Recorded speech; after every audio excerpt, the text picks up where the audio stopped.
First up, we have rising tides on 256 West Berlin Road, but we understand they're stuck in traffic. Stuck in traffic, on their way. Okay. So, what? Oh, yes, let's do roll call. So, Janet Pesatoro. Maria Berman. Jim Stelly. Brian Barabee. Carol Humbart. Carol Ness. Karen. Okay. So, since no one's here, should we go on and do some? Yeah, why don't we do some of the things that certificates of compliance, that kind of Sure. stuff at the bottom that doesn't have a time frame. Okay, so there's, the first one that goes is Dufeld. We have I brought a sample of black swallowwort, Oh. What is that? several samples. Isn't that what the Bower Spring thing may be about? Yes. Oh, well, why don't we do that then, we're talking about Bower Springs. She may not want to wait till 10 o'clock. Oh. I brought something that showed the pods and the flowers and how big the roots are on the tiny ones. It's called Yeah, black that's it. swallowwort Yeah. here, and of course here are the pods, which kind of look like peppers.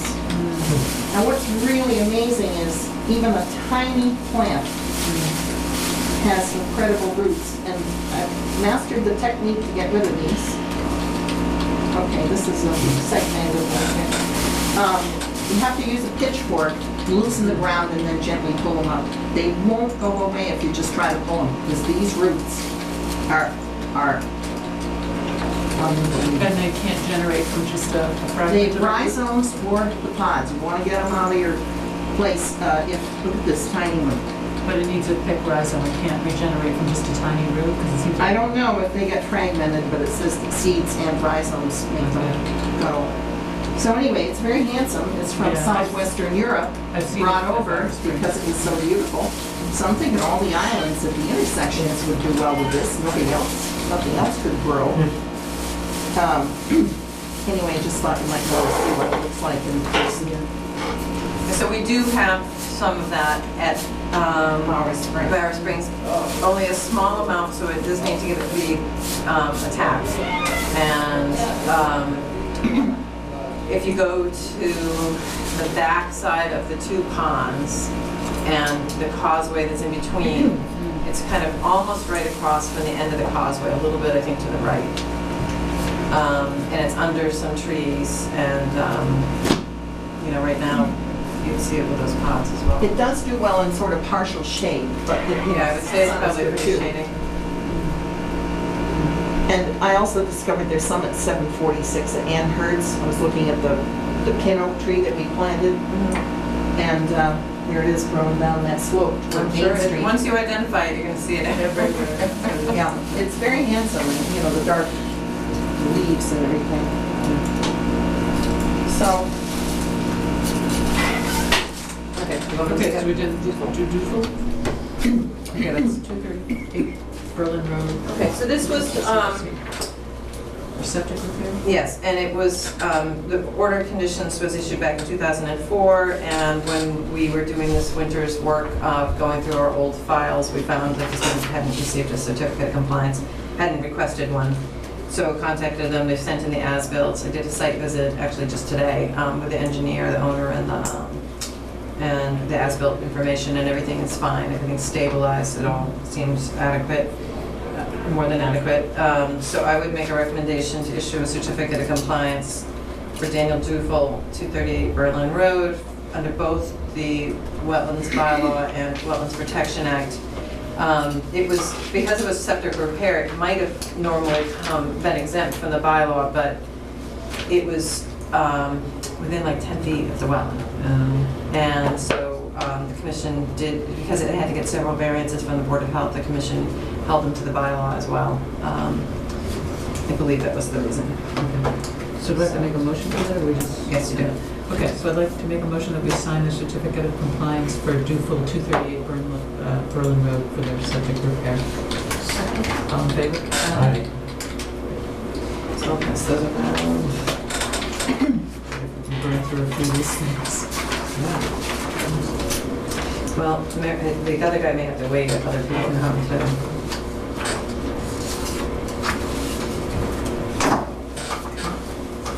And It's not a, okay. Oh, for the same. Yeah. Okay, so can we do High Oaks Realty Trust, Lot 4, Houghton Farm Lane, also a request for a significant certificate of compliance? Yes.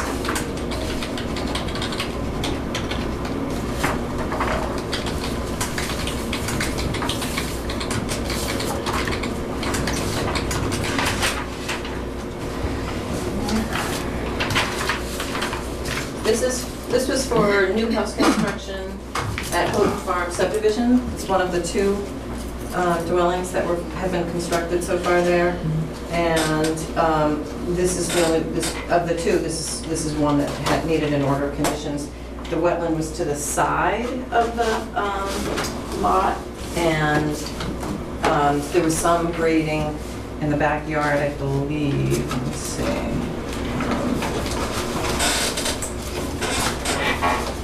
Is it the one that's closest to the entrance? No, It's the next one in, Okay. yeah.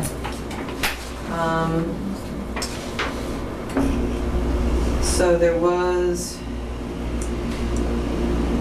some grading and a retaining wall put in the 100-foot area, and with some lawn created associated with the house. It was probably, only like 20 feet going along the side of the yard and a little bit up into the back. But everything has been complete, stabilized. Somebody's renting the house now, so we've got some occupancy there. And so I would recommend to issue the certificates of compliance. I think there's an ongoing condition under the bylaw prohibiting the use of coal tar sealant within the bylaw resource areas for a driveway. So I make a motion, we issue the certificate of compliance for Lot 4, Houghton Farm Lane, High Oaks Realty Trust. Second. All in favor? Aye.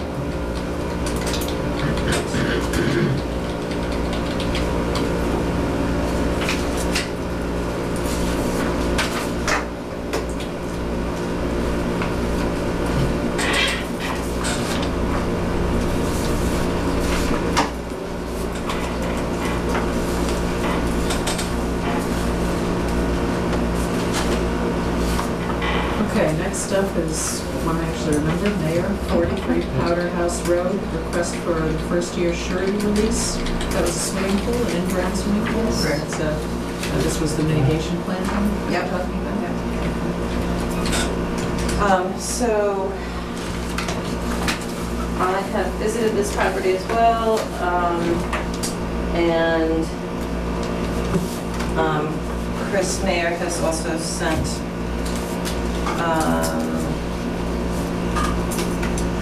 a request for the release of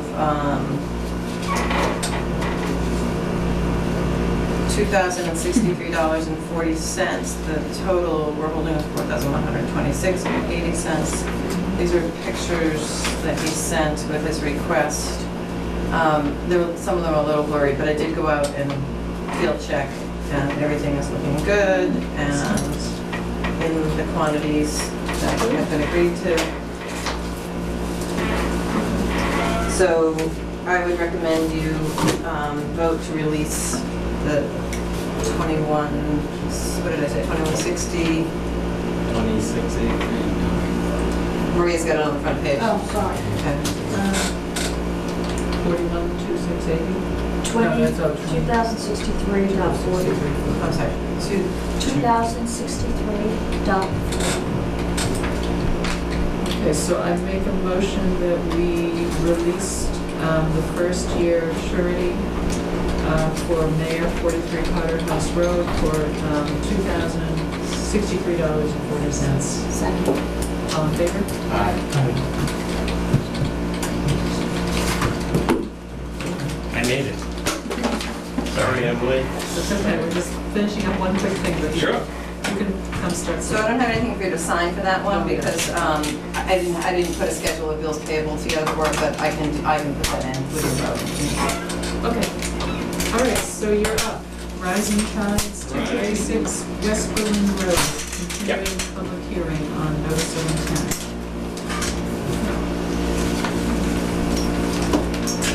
There's a town, you're on the side across the street from this side of Run Hill Road. So I had a chance to go over and look at Somebody like to summarize the site visit we did? Remember 256 It was West? back in July 20th. Yeah, it was Across the from the one. big field, yeah. This was the one, yeah, with the little, just to make a backyard, they had to Right. do part of the wetland, just. No, Yes. Yeah. Yeah. So Yeah. I think we walked the line and we agreed on the wetland delineation that we had done, Yep. right? And I don't think we saw anything that we objected to. I think it was pretty Yeah, reasonable. yeah, we're all, everything's up front, away Right. from most of the resource areas. Right. So, yeah. But so there, again, I didn't go to the site, so it's a wooded lot, is that correct? The whole thing Yes. is wooded, mature, in between, mature wood, The front part has been worked over a little bit. Brushy in the Brushy, front. right in the front, yeah. The rest of it is. Yeah, back in the area where we have jurisdiction, it was all wooded. Yeah. It's also quite dry. Yeah, We did not see, when we saw the river, creek bed, but it was an Yeah, what it does is the topography comes down, there's a lot of rock, and then it flattens, and that's where the upper wetland is in those areas, and then it goes down again. So it's kind of a step down, all the way down. So we had a review from the Board of Health. And the only significant thing that would affect you guys is we had the well just outside the 100, but you have a regulation in Bolton, it has to be 50 feet from the property line. So it's gonna push it, not into area we didn't plan to disturb before, but just into the outer buffer zone. right. And you also were turning a little bit of the buffer zone into a lawn. Yes, and that's the portion that the well will be in. So we're not asking for any more disturbance. All I'm saying is it was originally, I put it outside the 100, but I'm gonna have to put it just inside the 100. Do you have a revised plan yet? I do, yes, right here, yeah. And so would all that mowed area have to be mowed? Within the buffer zone because of the well? or- No. So The still well, part of this is the lawn and what was yes, started the like- well could sit in a shrubbery area or anything really. It doesn't matter. So we're talking about back here. Originally had the well over here, right where the buffer zone kind of forms a little valley here, but I had to move it over here. So except for the little access cap, Yeah. the business of the well goes on 80 feet down anyway. No, you get about an 8-inch cap, that's it. we had talked about doing that boulder.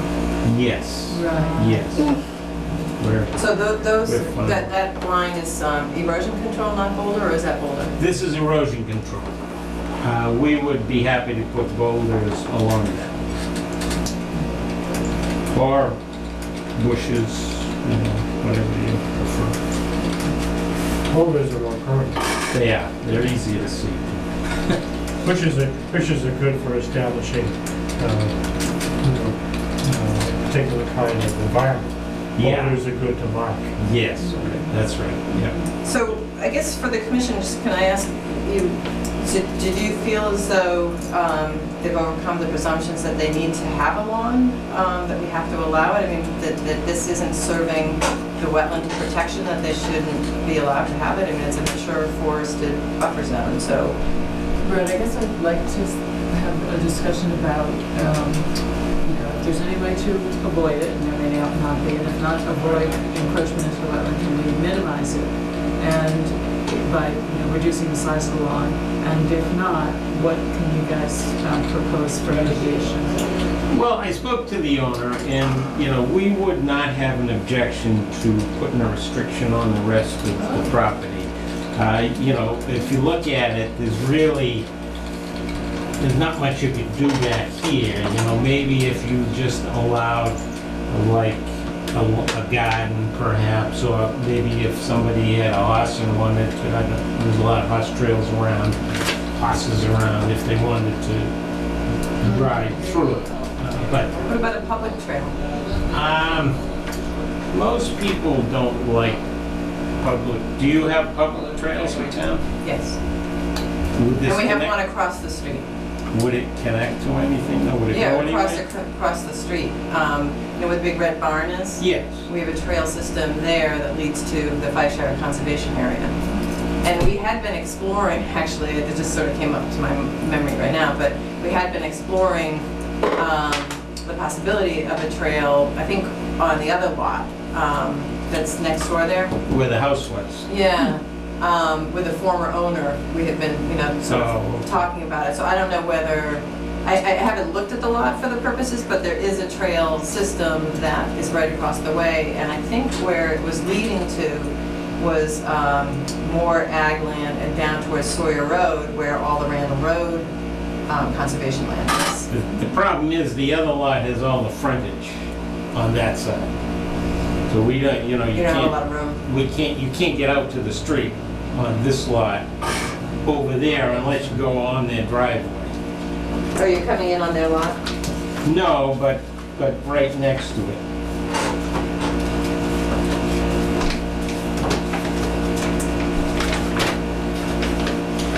So their driveway, could have brought you that, their driveway is right here. And they have a house in here. So in order to get from here out to the street would be difficult. Wait, I'm sorry, where's the property line? The property line is here, Yeah, and there's their driveway. yeah, so there wouldn't be room here? Well, you could, yeah, you could. I mean, that's like, Yeah, what's the scale, 20? 20, yeah. It's 40 feet, Yeah, that's true. and it wouldn't be right necessarily up next to Yeah. the house. Yep, yep, yep. I don't know the site, so I don't know with the wetlands, what you'd have to do. I'm just throwing it out. I haven't thought about it. You would other have than- to cross the wetlands with the horse trail, because the wetland comes down here, there's that little brook. So where the stream is, Yeah, that might we- be a possible, you guys said it was dry, you could have Yeah, some it's kind of a... dry. Yeah, it would be dry now, yeah. I was trying July Yeah, 20th. yeah. What about a trail coming in on the other side of the property line, so it's not going right over the driveway? I don't know. Well, because that's right under the windows. Yeah, it's right next to the house here, and we got some significant grading there to get, because the house is up near the road level. And yeah, so we get some significant grading there, so. Yeah, I don't know about allowing a garden back there, if you'd have to, it's all rocks and boulders. it is rocky, yeah, I'm just thinking, you And know. it's dark. Huh? Yeah, you'd Yeah. have they'd have to cut the trees, Yes. and then it would be That's the true, boulders that's left. Grow mushrooms. Yeah, That's exactly. about it. There you go. But anyway, we wouldn't have a problem restricting the property. Okay. So I had spoken, well, Carol had mentioned it earlier, and I had spoken to the owner about it. We thought it'd be okay. What do you guys think about that? Does that seem like good mitigation? I think it sounds very reasonable. I mean, I think it's very tight, so they barely had a backyard. Yeah. It's gonna be very small. Yeah. So I hate to kind of, The more you shrink that. restrict it, the more Yeah. likely they are to try to push it later. Yeah. conservation restriction, I think is a great. Yeah, it's another layer of protection. Sure. And having the boulder. Yes, yes. Well, pretty much if you can use the property at all, you need a septic tank, you need a house, and you need a little bit of. Yeah, a little bit, yeah. Now, do you guys use the state restriction, or do you have a local I don't restriction? know. No, we use the state. Okay. The only thing that's in perpetuity is the state restriction. Okay. If we did a common law restriction, which we don't do, it's only valid for 30 years. 30 years, yeah. Well, the only thing I will say is, we can't always guarantee the state will go along with it. I mean, usually they do, but Right. we've We had situations. have, on some projects, said in the order, you know, that you know, we want to do a restriction in perpetuity, and that in the event that the state will not accept it, you know, then we will do Okay, a common that's law. fine, yeah. And so that way, we're basically preparing it the same way. You know, Yes. you're preparing the It's same just the length, restrictions, yeah, the and, length. you know, but we do submit it to the state, and we haven't had one refused, For to what be honest. reasons, for what reasons do they refuse? Well, that used to be, if it was too small, sometimes they didn't find it in the public interest. Yeah. So they do need to find a public interest. And so with wetland protection, they find a public interest. They also do like public access. You know, so if there is public access, that shows much more, but they will also consider viewscape sort of as, you know, some public benefit. So they're really looking for public Or benefits. even, or what about contiguity to other, or connection to other public, even if there's no public access? Yes, all of that All helps. of that helps. All of those And things. how many acres would this CR be on? Well, it's a, the lot's 5.5 acres, it'd probably be 4 and change. And you think that would be acceptable, like that would be? Well, again, I don't know until we draft it, but Again, they a lot have of had times they small- will take them, I'm just alerting you to the fact that, because Okay. we've had some situations where the commissions are kind of stuck because the state's in a cranky mood that day. I can share with you the language, I can find the language we've used before, both for the board and Yeah. for you to share with your Sure. client. Yeah, okay. And the boulders, do we need to talk about exactly the spacing and the size and all? Well, I would just tell you, if you remember the discussion you had on a project also last meeting, you know, you wanted them every 25 feet apart and you wanted them a certain least 2 size, feet, like at yeah. least 2 feet. Right. And in that case, you also talked about some signage, you know, so I think Janet and I were talking about, came up with a potential, and we'll talk about it, see what you guys think, but, you know, wetland resource beyond this point, and then have some signs, you know, so that whoever's hired to do the landscaping or lawn mowing or whatever, you know, would know that that's the case. Right, I mean, so we thought of that wording because we were thinking, you know, other alternatives like, you know, no activity beyond this, but or whatever, it just sounds too prohibitive and too much in your face, but to just Yeah. remind them. Say wetland resource area or beyond this something, point. usually if you put It that should go on over there. well. If there's an official sign, they usually know. you know. Sound good? So at least 2-foot boulders, 25 Yep. feet apart? Okay? So would you like to see that on a revised plan? Since we are, I'm not, unless, because we usually continue the meetings to Okay. work on order conditions. And so since Okay. we're just talking about what we potentially want in it, you continue it to your next meeting. Would you want the revised plan showing the boulders? I mean, that would be helpful. Yeah, I can put them on. If you, yes, you're not gonna vote it till the next meeting, I can do that. Yeah, okay. All right, so boulders. When's the next meeting? September 9th. So we will put them first up. Sure. Okay. 7 PM, September 9th. And let me just have them sign the form. Very good, thank you. Thank you. I know why my office isn't in Boston. They came up from Boston tonight. It's a tough ride. Ah, it's miserable, miserable.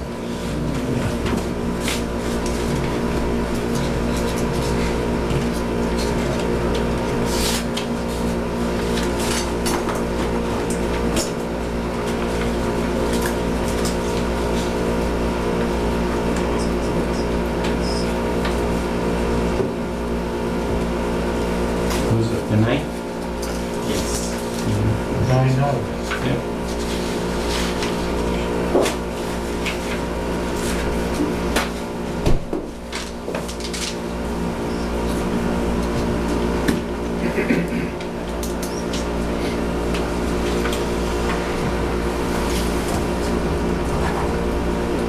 So you said DPW is on call? No, but you need to open the hearing and continue it. Okay, thank you.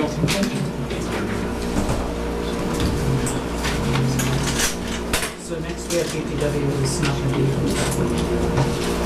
open and continue. So both the Conservation Commission will hold a public hearing of the provisions of the Wetlands Protection Act and Riverfront Act and under the Bolton Wetland Bylaw on Tuesday, August 19th, 8:40. this was 7:40, to consider notice of intent filed by, the wrong one. Oh, you don't need to read that. Oh, okay. Because that was the last one. So what do we do? So they submitted an email to me, Yeah. requesting to continue it because they needed to do the replication plan. Yeah. And they requested to continue it to September 30th, so you just need to. Okay. Okay, so I make a motion that we continue the DPW meeting on Long Hill and Meadow Road culvert for September 30th? Is that what you said? Okay. All in favor? Second. All in favor? So what time, actually, so we should do it? It sounds like we can, do you think we could do it at 7:15? I think that's Probably, I mean, we're gonna review in order of conditions at the next one, so.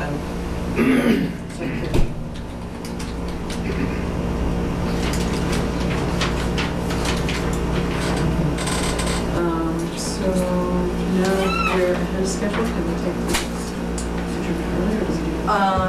Well, Century Mill's not a hearing, so they're an appointment, so you can take them now. Okay. And then both, we might as well just say for the record for you guys, because we'll have to continue it formally when that time comes, but Condyne and Broomfield are also asking to continue.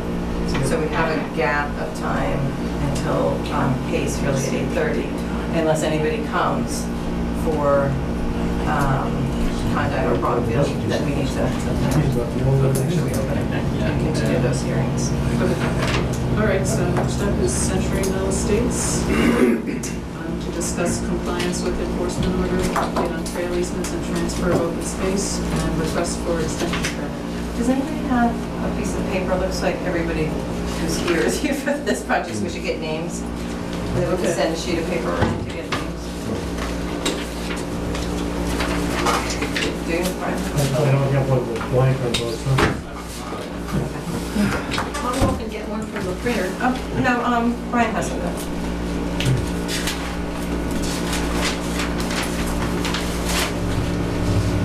Hi, everybody. Hi. Thank you for getting us up at 10:30. We were originally, thank you. Thanks. Well, actually, only one of the projects, I guess, but, Okay. Just, so you want to, I'm sorry, let me just, Oh, sure. okay. Do you want to use your pen, let them, or? Okay.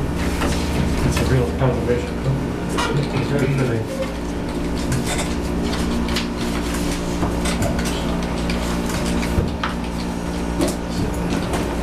okay. So I guess the first item that you had mentioned was the enforcement order. Yep. Right, and my understanding is that we should be all set. The last time we were with you guys, but I had understood that we had provided you with everything you needed. The one thing being the replication, Carol? Yeah, so a replication plan had been submitted, but then we found that it wasn't going to serve the purpose that it had been designed for, because the vegetation that they were going to use to replicate had been altered when they went in and did the tree cutting for Road A. So Mike Carter submitted a new restoration plan, which I sent out to everybody. So really, they did need to talk about that tonight to review and approve that. Okay, so I guess that's issue number one, would be to get that resolved. Right. Right. So, Do you remember the restoration I plan? did not see that, it must have been buried in a lot of a email. lot of the stuff. All right, let me pull it out. Did you guys? Yeah, we should send that.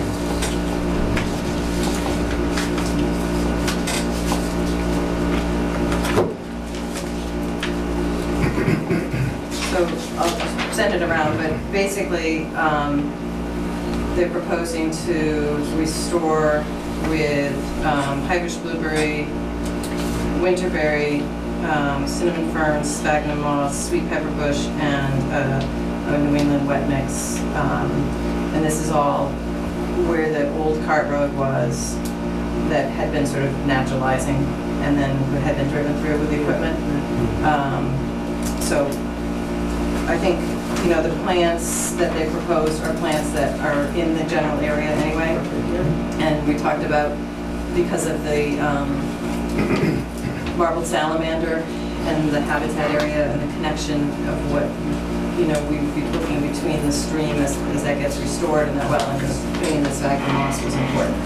So that was something that was, you know, that I requested that they consider adding. And so in the restoration plan, they hadn't specifically said when the work would be done, so I had contacted the engineer, and he had spoken with Andy, who said that they would do the work in early September, so on or about September 1st of 2014, and completed by September 21st. I wrote 3014, I think that's what he meant.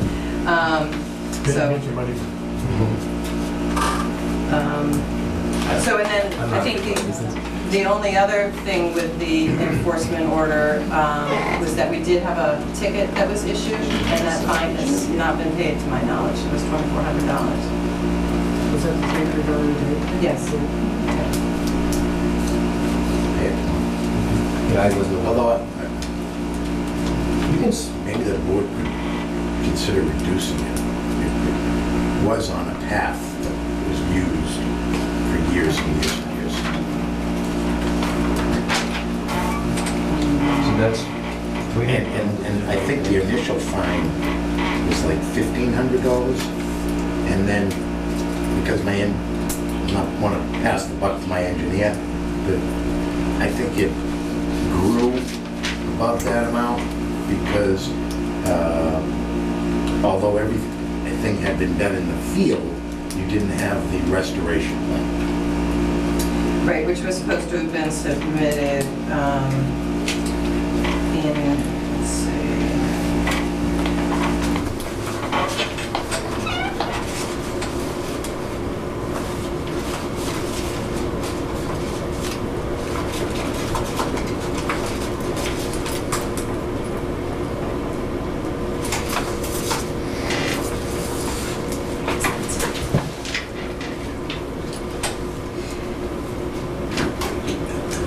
It was supposed to have been submitted by July 8th, and we issued the ticket July 16th for each day that it was late. And then we didn't issue it since then, because they did submit one. Subsequent to that, we found that it wasn't going to work, because they cut the vegetation that was going to be preserved and used, but now we have a new restoration plan that I am comfortable with. So, I'm sorry, so what was the response on the ticket? You're gonna leave the same amount? I Yeah. feel that we should leave the same amount. We're comfortable reducing that. And when will it be? paid. I mean, it's overdue at this point. To be honest, this is the first I'm aware of it. I'm sorry. Could have been a different meeting. I didn't realize. We will take care of it tomorrow.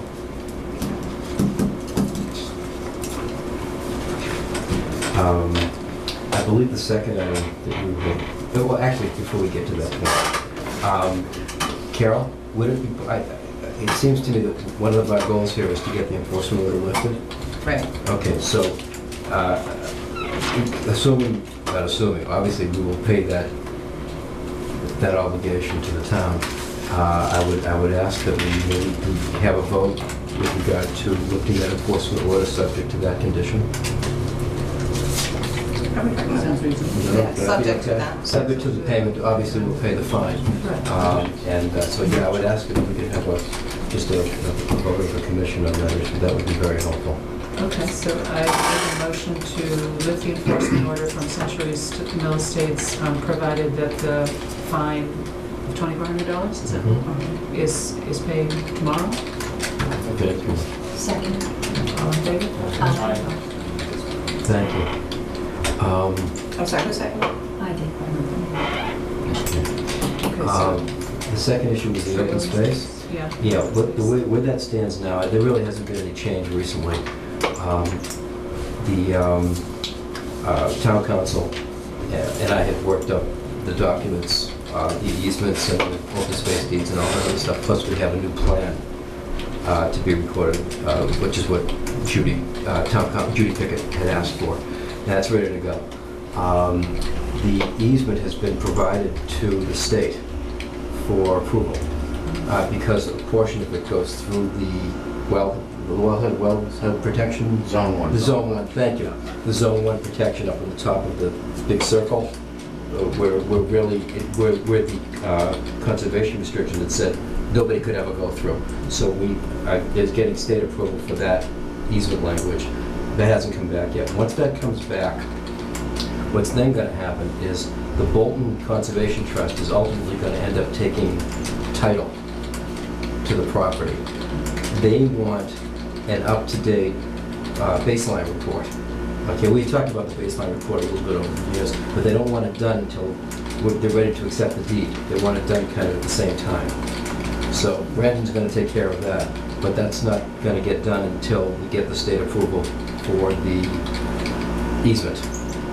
And what do you think the timeframe is? I have no idea. I can add a little bit. I don't know. I believe that there is language that the state has given to Judy. Judy's actually on medical leave right now. So I spoke with somebody else at Bracken and Lucas Okay. who's proposing to speak with her and make sure that whatever's been already done on her end doesn't get duplicated so much, but that that get the language from the state that was submitted. I believe she had an email actually, and so the trail easement language I think can be done pretty quickly. Good. The deed, I think that the trust still had some questions about one of the provisions, and I think I mentioned it to you, Alan. Well, probably the expiration of, Yes, of, the, there's of, the, one. of the developer rights. which Right, we so talked there's about briefly. there's a We still condition have to work that in the conservation restriction, if you remember, which allowed the developer to be able to go through the open space to access an area to do work. And that provision, the Conservation Trust does not feel should be in perpetuity or run with the heirs and successors and so forth. They think there should be some sunset. Right, so we still have to work out that sunset language Yeah. between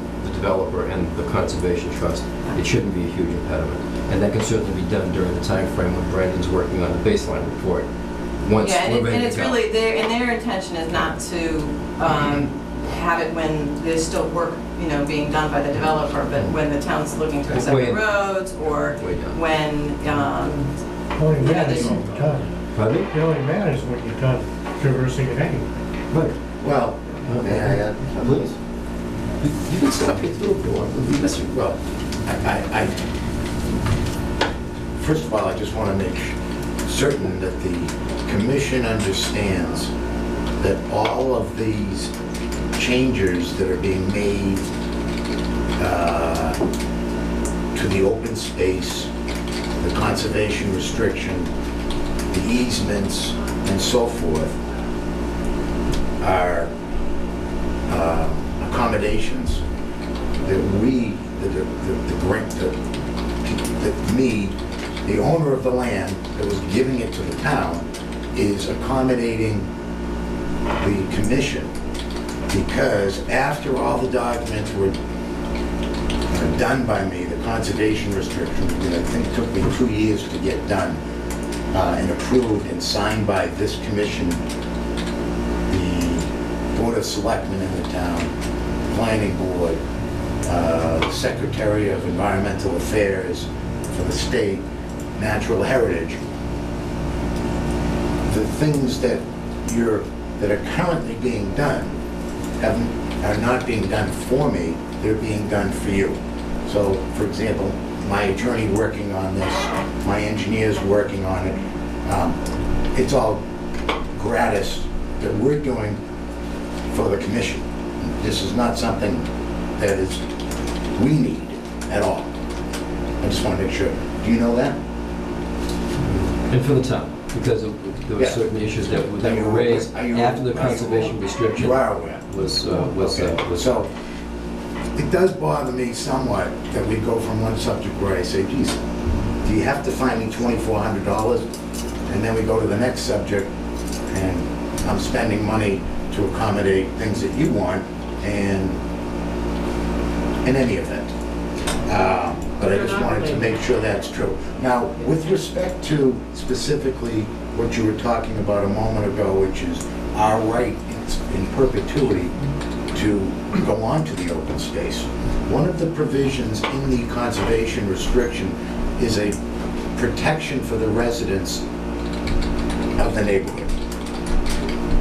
Because the public water supply is located in the open space.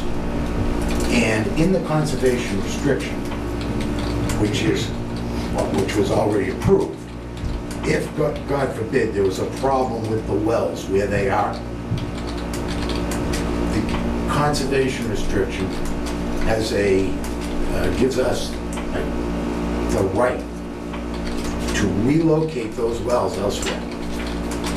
So I don't think we're gonna be able to, that has to be taken into consideration, and there can be it has to be black and white, crystal clear, right? That if the public water supply needs to be relocated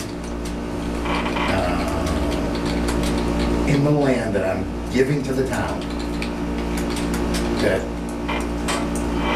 we have the right, whether it's me or the association, but since I'm the owner of the public water supply, but it's also their source of drinking water, that there can be no ambiguity on it whatsoever. Can I make one comment? Yes. This is not the commission acquiring the sunset on the developer rights. This is the Bolton Land I Trust. don't care who it is. I know, I just want to make you aware. I This know. is not the commission asking for this. I'm just saying, This is the Bolton Land. we're talking about it, and Yeah. there can't be any Can't be, ambiguity. that's right. That's extremely important. So anyway, For bottom line obvious is, reasons, I mean, they have to have drinking water supply. so things are moving forward. Hopefully Judy's okay. And we'll get that approval from the state on that language. And then we can get the baseline report done and get this thing to the finish line. But at this point, there's not a lot I can do with it right now. So noted. Pardon? So noted. Okay.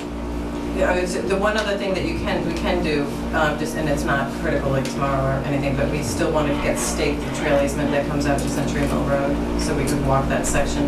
We've only done the section on the back of the lots. Carol, where? I didn't bring my little plan. This is I'll show along you. Century Mill Road? Yeah, remember we walked That was that? staked No, last the year. section we wasn't staked, the part that came across the lot, just the back of the lot. We walked the stone Along the wall. wall, getting down to the... Yeah, we never came back across. That was something that just got left. We didn't get to that one yet. Okay, so you need, We were gonna have the easement staked out in the front that comes out to Century Mill Road where it goes cross country and not along the back of The the stone wall goes along the... is it? I can show you on the map, And but- there's a little piece that goes from where the wall The stops Century Mill, down the you're road. up there. At the update. Yeah. I didn't bring the little plan, but I can show you on this one. I do have. Right here. Actually, I do, what do I have? See, Like, this is the first I remember. Alan, what he's talking this is how it comes along the stone wall. We walked all Right. that, we haven't walked Oh, this. this We just section, wanna do this is on what, yeah. 77, 78? 71, 77A, 78. Okay. Yeah. It's just a small section, but we didn't know exactly where it was. I mean, we were looking just to make sure there weren't any impediments, like the big erratic Like the boulder. boulder or- that, Right, you know. long Yeah. smithereens. Right. Okay, very good. I think the next item would probably be our request for an extension of the order. As I'm sure you guys are all well aware of, Andy is people that are working very hard to move the project forward. And we would certainly request and ask that this commission, I understand that we can all go up year to year based on town bylaws, but at this point, I would ask that you provide us with that time. We certainly are making diligent efforts to move everything forward, and I think it would be an appropriate thing to do. When does it expire? September 20th. Yep. So I just sent you guys all your policy on extending orders if you wanted to talk about Yeah, do that. they know? Yes, I sent it to Alan. It's the standard operating procedure for extending bylaws.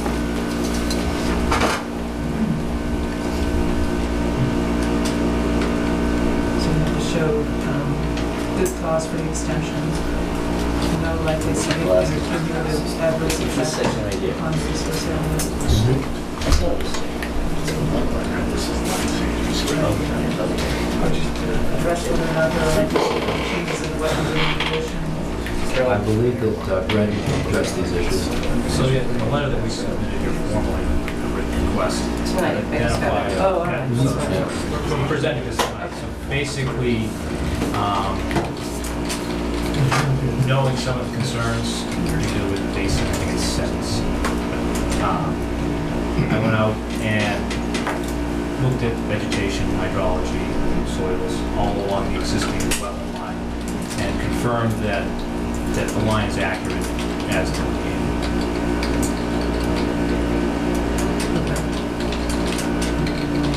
So I guess the question is, for the broader discussion on the wetland delineation part, is I had pointed them in that direction because when the commission had a peer review consultant back in 2006 maybe, I didn't look at the exact date, but it's around there. The order was issued in 2007, so sometime around 2005, 6, whenever it was. That person had looked at, was doing primarily wildlife habitat evaluation, and so was in the vicinity of this Road A crossing, and had brought to the commission the concern that it was kind of a transitional area, and he had felt that the wetland wasn't accurately delineated at the time, but the commission had previously approved through an ANRAD process the wetland delineation, so they decided not to change it. And I think they figured, at a point in time when there was going to be an extension, they'd revisit and see if there was any change. So that was the reason I pointed them to that direction. The only other question, so is, that's one spot, are we comfortable that, the rest of the wetland hasn't changed in any other areas? What I would say related to that is that most of the work that's within our jurisdiction has either been done or is being done or is about to be done. So there are some, and I did color up a map, and I can just lay that out as a huge big map, but it might be helpful. So basically, I went out and looked at all the wetland, not just the wetland. Oh, you line. did all of it? Yeah, Wow, so that's a lot of basically, wetland. well, Not the open space. Not all the wetland line of the entire site. Okay. All the wetland line that's affected by this order of conditions. Okay. So really, when we So talk why don't you about point that out a little bit? yeah, so what we're talking about is there's two wetland crossings. This is wetland crossing here. This is the wetland replication area. This is on Road C. So basically, we went out, looked at this line here, and kind of followed it along where it affects this detention basin here.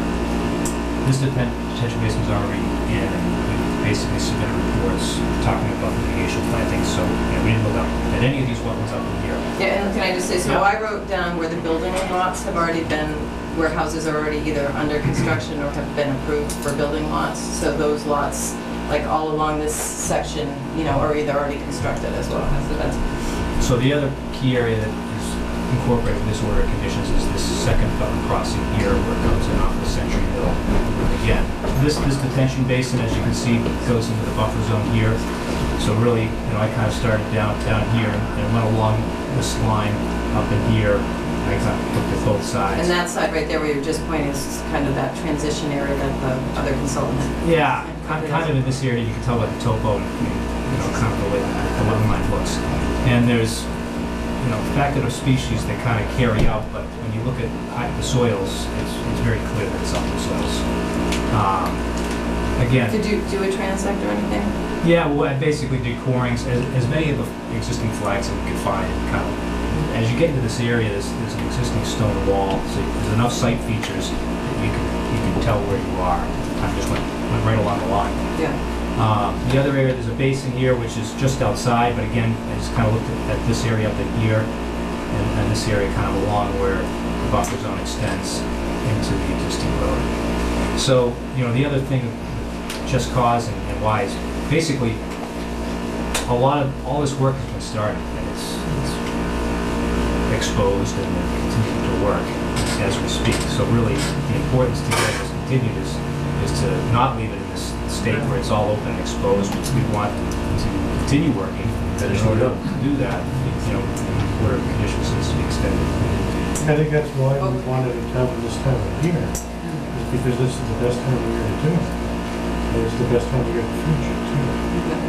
I would just say the other end of the map over near Ryan and Jim, that's a riverfront area, and so I don't think that that delineation would have changed from the riverfront, you know, the stream hasn't changed. Right, and obviously that gets off focus, so I didn't go over there, and that affects that underground detention area, which has not been constructed. Yeah. So, and then the other area is up in this front, and that work's already been done, the road comes in, and then the detention basin over here is already constructed.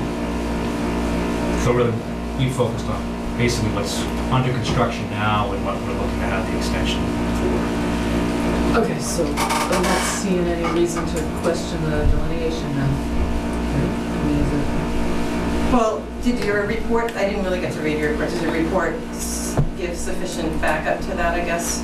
Well, I didn't go ahead and do like formal DEP data forms or anything like that. I mean, basically, the question is, and as you look at the policy, is whether or not there's been changes to the wetland buffer. So would you like to look at it, I guess, is really the question. I mean, Brandon's looked at it, he doesn't think there is. Again, it was a transitional area. Do you feel like you would like to see that section of those sections of the site at all? What do you all If you had a think? chance to look at them at all? I have not looked at the delineation in part. You know, I didn't know how they were going to proceed in doing the review of the wetland. I didn't know whether we'd go out together, whether we'd look at a report, whether they'd hang flags for you to look at. I didn't know what we were going to do. Is it something that you could go look at when we're out there on this one? Well, are there flags then? So, you know, I was able to recover most of the flags. You know, here and there, there's some flags missing.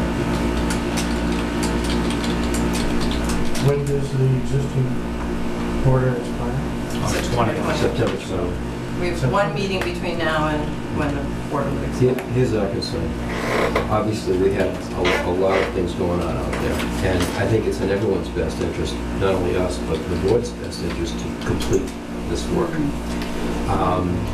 Who knows what's going to happen between now and September 20th, whether the board will have a quorum, what I would request is that we work out an arrangement whereby I ask you for a vote on the extension.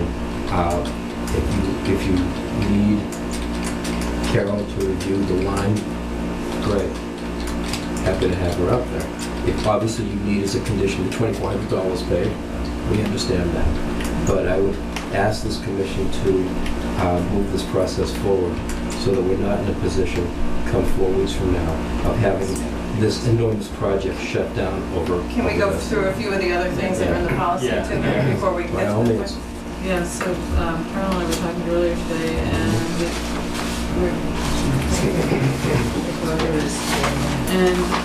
I guess you guys are supposed to address any changes in the wetland regulations. There have been the intervening time, like stormwater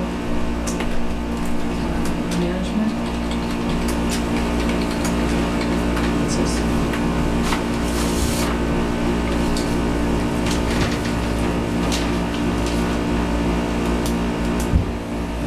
Well, so if we go back up to 2 in the policy, right, so extension requests carefully scrutinized, a site visit should be held to evaluate the status of the project. Now, I have been doing site visits, so, and Jim's been out a little bit, so he may or may not decide.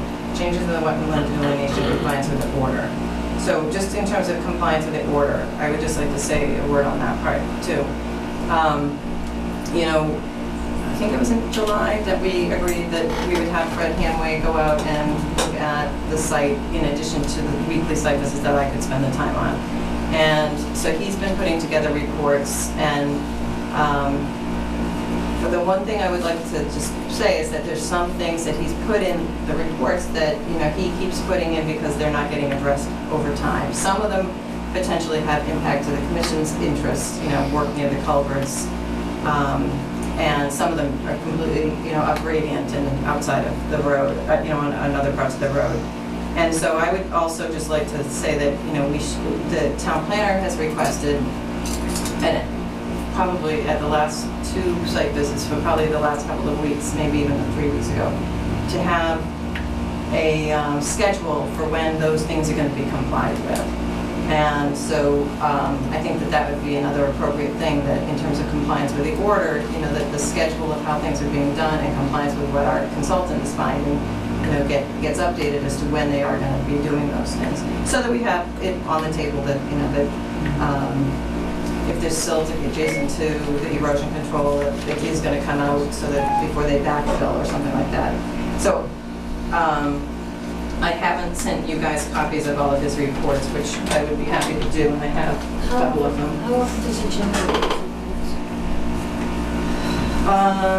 Probably a couple times a week, I would say.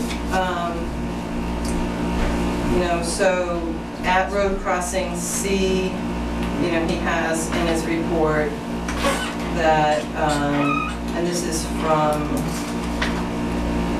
August 14th, so last week, the exterior of the footing on the west side of the culvert is partially backfilled prior to inspection. As stated in previous reports, the subgrade must be inspected prior to backfilling. There were roots, branches, rocks, and rebar observed on the surface of the fill material. This material must be excavated and along with the subgrade inspected by Fred, that's the inspector. In some areas, the rubber mastic is not adhering to the exterior culvert walls. Now that's just from this last report. He doesn't have an older one, but he's got other past inspections that have other comments related to Road C with dates going back to July 7th, that's July 18th, July 23rd, July 22nd, and August 4th. So I just think that these things need to be addressed. Isn't that just the give and take of the process between the planning board and the developer? Well, we asked to have Fred inspect things related to the road crossings on our behalf. So he's been doing that additional work. So that's why it's relevant to the order and compliance with the order. So all along he's been having these little lists of things to be done, and the developers receives this list? Yes. And none of these things have been addressed? Oh, no, things get addressed, and they get addressed routinely. But for the last 3 weeks, we've been trying to get the backlog of things that have been back to July, to be scheduled. Like when is this going to be done and how is it going to be done? Because the longer it gets backlogged, it gets forgotten by someone. And so your list starts growing of all the things that, he's writing down from July and through August. And then if it doesn't get excavated, like So we we get a schedule requested. from them. Yes, so that was what we were requesting, was to get a schedule to when they will get those things done, so. Just to be there's commitment fair, time. I don't want this commission to misconstrue what you're saying. There's not a huge list of items that haven't been addressed on an extended basis for a long period of time. I mean, No, I'm saying back to just a July. couple odds and ends. Yeah. Obviously, a lot of the work is getting done. Right. But the point is Weekly, that we're getting work But the done. point is, we have been asking for it for 3 weeks and we haven't gotten it, so that's the point that I'm raising. Can I ask a question? Is that request to have an outside party and inspect those areas typical, normal of other developments? Yes. And when was that request made and why? Well, the planning board always has an outside inspector, and the Conservation Commission made it in July because I can't be there routinely to see the work, and I don't want to speak for all of you, but I know, in my opinion, the faith that everything was getting done without, we had 2 enforcement orders we had to issue. So we felt as though we needed more eyes on the project. So Jim agreed to go up, as a volunteer, agreed to go up and watch more regularly, work that was going on. And I go out once a week for at least 2.5 to 3 hours. And then we had Fred Hamway, who was already on the site doing the inspections for the planning board, broaden that to the wetland crossing areas. So that Ray, was your question whether the Conservation Commission has ever had an inspector themselves look at a project? I just want to know if it's normal, Yeah. operating procedure. Yeah, or- normally I Or is would it probably do specific as to much this of the development? inspections as possible. Has the commission ever had an I inspector? don't know that we've ever hired anybody when I've been here, but the commission used to do all the inspections themselves when I first started, so 14 years ago. The commission members did all the inspections. My hours haven't changed, but now I do all the inspections. We've got a big And- project and a small And commission. yeah, and this is a fairly large project with 2 crossings that were going on at the same time, so I Right. think we felt I it just was find it, And we're Right. down- necessary. And we're down to commissioners. I find it a little unorthodox that we're talking about things that most of the people sitting at that table haven't seen themselves. Just purely outsider view looking in, I would think that we'd want people to actually hold votes on these issues. Although to I walk have the been to a site. number of the Thursday meetings. just you though, right? Which I mean, include, and So Carol. in, and with right, along she with doesn't have a Fred voting No. right on the board. No, but I- The other 5 of you do. we're on inspection It's a weekday meeting, not 165. everybody else can take the time. So there's a lot of inspections that are made. I guess I didn't, and most of the inspections were done for the planning board. It's only been since July the commission has gotten Yeah, this. you know, we've got 20 families living in that development now, and 4 weeks to decide whether or not an extension is gonna get granted, which basically determines whether or not this project's gonna move forward or not. 58 other families will eventually move in that development. It's gorgeous, drive through it. It's the cleanest new construction development you'll see in the state. 60 acres donated by the developer. 100 acres, I'm sorry.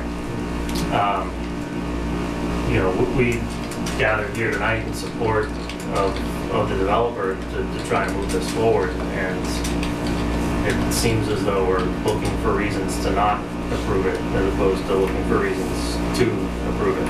Oh, I don't think think we're that's not what you're hearing. looking to not I think what you're hearing is us trying to touch all the bases, Right. making sure that we've got everything covered. So do these permitting process, this normally goes to the month before they get approved for a year? Is that the normal procedure with these? Yes. That's the way it works? Okay. No, I'm just new to this, yeah. It just seems a little bit tight. What would the board feel is fair in terms of a schedule? What would you be comfortable with in terms of a schedule to get those remaining items completed? Not as We familiar just need to with know that they're gonna be addressed. I think all I'm pointing out is that we've asked for it for 3 weeks. We'd like to get it, and I'm sure whatever they come up with will be reasonable or to be negotiated. I'm just suggesting that we get it on the table, because it's one of the things that I do feel it meets within the standard of, you know, are they in compliance with the order? So, you know, we've had the enforcement order complied with, you know, the work is proceeding. The one thing that I would say, there are some things in the report that have not been addressed yet, and we're trying to get compliance with that. So that's all I was kind of. Respectfully, I'm sure that there are always going to be some odds and ends that this, Well, I think compliance with the order isn't necessarily work hasn't been completed, because that's why we're asking to extend it. The failure for, you know, non-compliance with the order be work that's being done that isn't allowed in the order conditions, correct? Right, well, and some of that is, so some Well, of those that kinds was of the things issue would be. with the violation, but not these. Well, I differ in agreement on that. I mean, I think that the things that the inspector's bringing up are things that need to be addressed to be in compliance. Because if the work is not done correctly, then you're not complying with the plans and the approval that, you know, has been granted. And so let's not belittle it. I mean, the point was to lay it on the table, you know, we'd like to get a schedule and. There are inspections points in the history of a construction project where if you don't do them at certain points, it's too late. They've covered it over or gone beyond it. And so that there is a timing issue to some of these inspections. And I think what would help probably the most is not so much making sure that the things get done within a set period of time. I think it's scheduled so that they know that we know that they're being. well, there was taken care a huge narrative that certainly. Yeah, this isn't related completely to that. Yeah. The narrative was to help us know when What's things going were going to on. be going on, so we Yeah. could get things There's a lot more inspected, to it. you know, we have that. of. So we're looking at those items. We're looking at a possible site walk.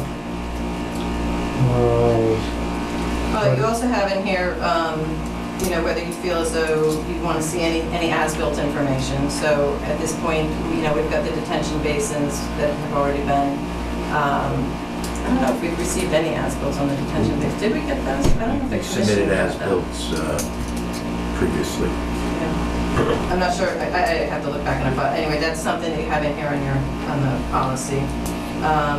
The security fees, I know that was raised by a former member of the commission when Andy was present last winter, I think, and he was questioning whether or not what we had today in place that had been proposed back in 2007 was sufficient.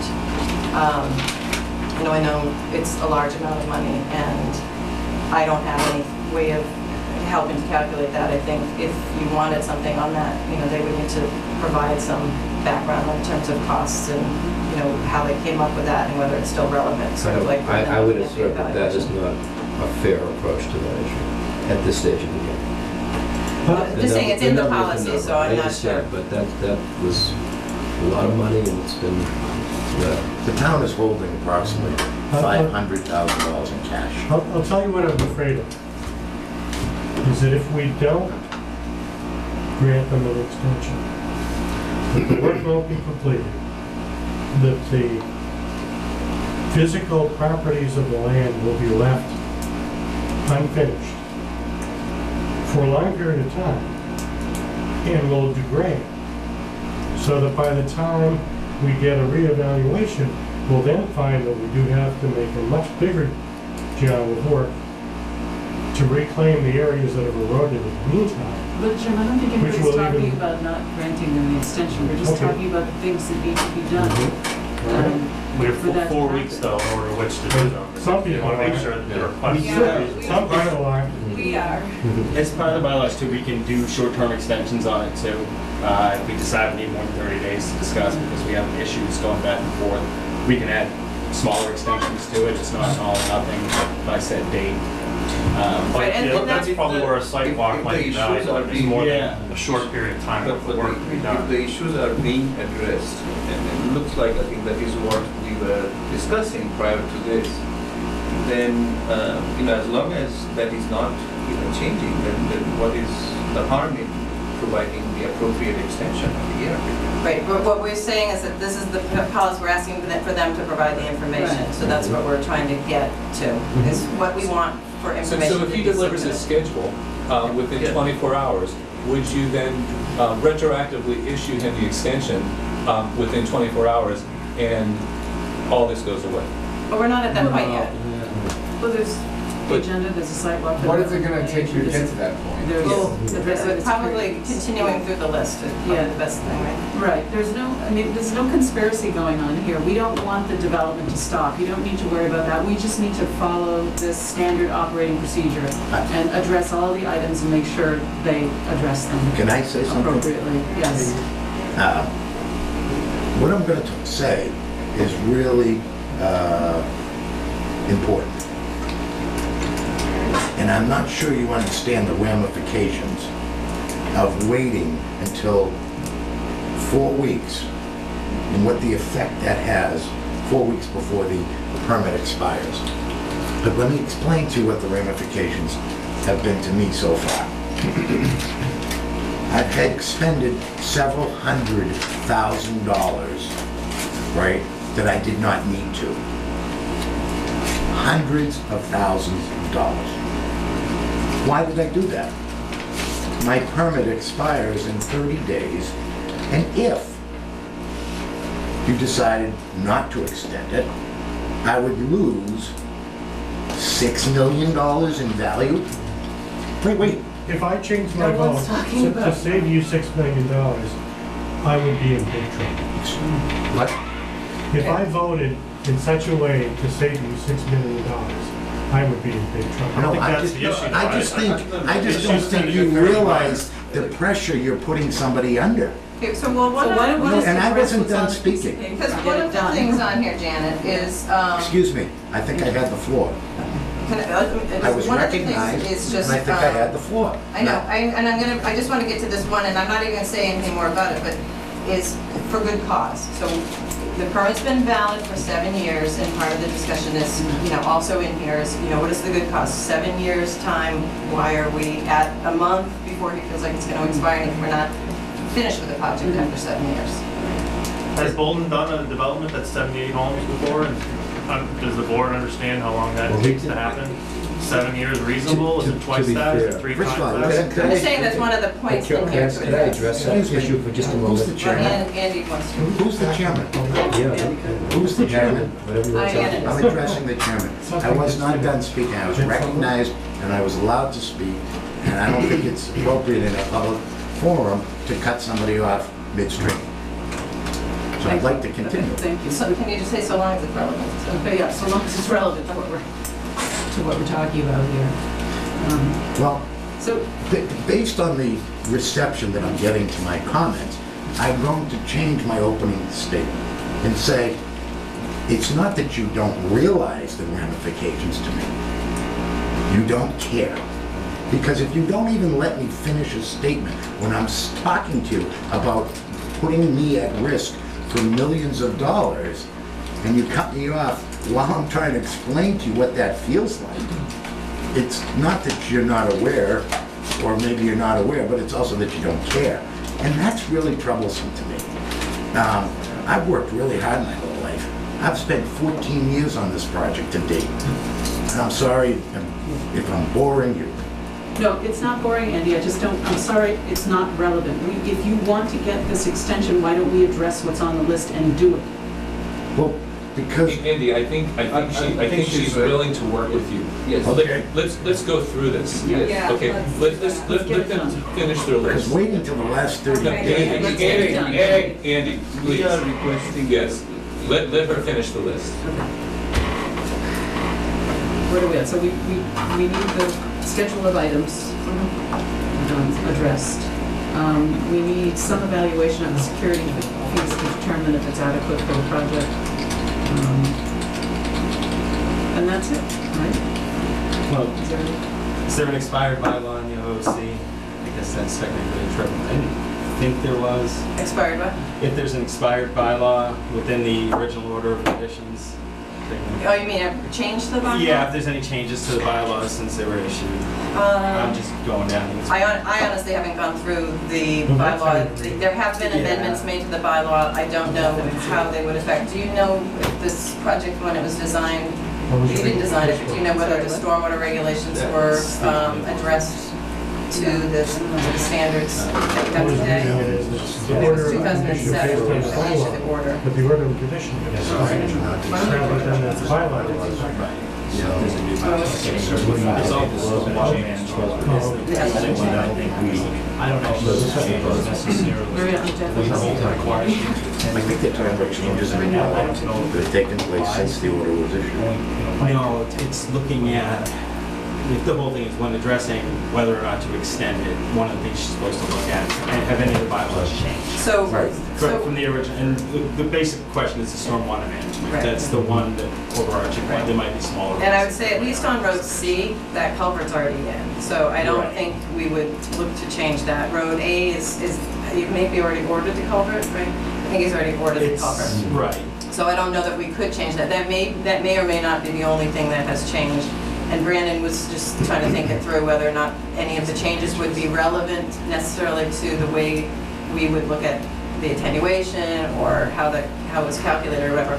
I think again, it's worth the question and addressing it so that we know, if there have been changes, and if stormwater was one of them, then the argument can be made, that these are the cases, the culverts are in and, the changes are not significant to the way it was designed or, whatever the argument might be. But again, addressing whatever changes there have been is what. Maria had a concern about. Well, I had a question. There was some discussion about property taxes. Do you know whether everything's up to date? The property taxes are not up to date, and it's my understanding that that's not relevant to our issuing an extension. Just vote, dismiss the vote.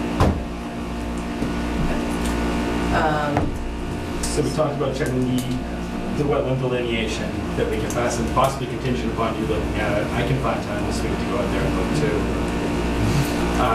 We're doing a site visit tomorrow at 1 o'clock. So I don't know, again, there is an agenda scheduled. We are looking at the work over on Road A crossing. I don't know what your schedule's like. Whether, well, the meeting is going to be at 1. I don't know, a hard stop at 3. So if it worked between that time, or you and I could schedule another time that Brian could join us, or... Yeah, I can try to get up there too. I'm worried, if you have a chance to look at the delineation, you'll... So we could say if I had a chance tomorrow, if that worked within the time frame that we're going to be there. If not, we could try to schedule another time soon. So question 2, I think we're questioning whether or not there's sufficient bond amount Yes. for the work. Right. So how do we rectify that? Looking for updated estimates? Is that- Yeah, I think, Andy, he did the whole schedule of how he was putting together the numbers. So I think it would just be looking at, those features, and it's mostly wetland plants and labor and erosion controls and things like that. If the prices have changed, then that should be noted, and to what degree. So if it's, a nickel, it may not, or may not be a big deal, because we have some, maybe, we have it, 1.5 times on some stuff and 3 times on others. But I think just getting a ballpark of what might change, so if, What happens if that amount actually decreases?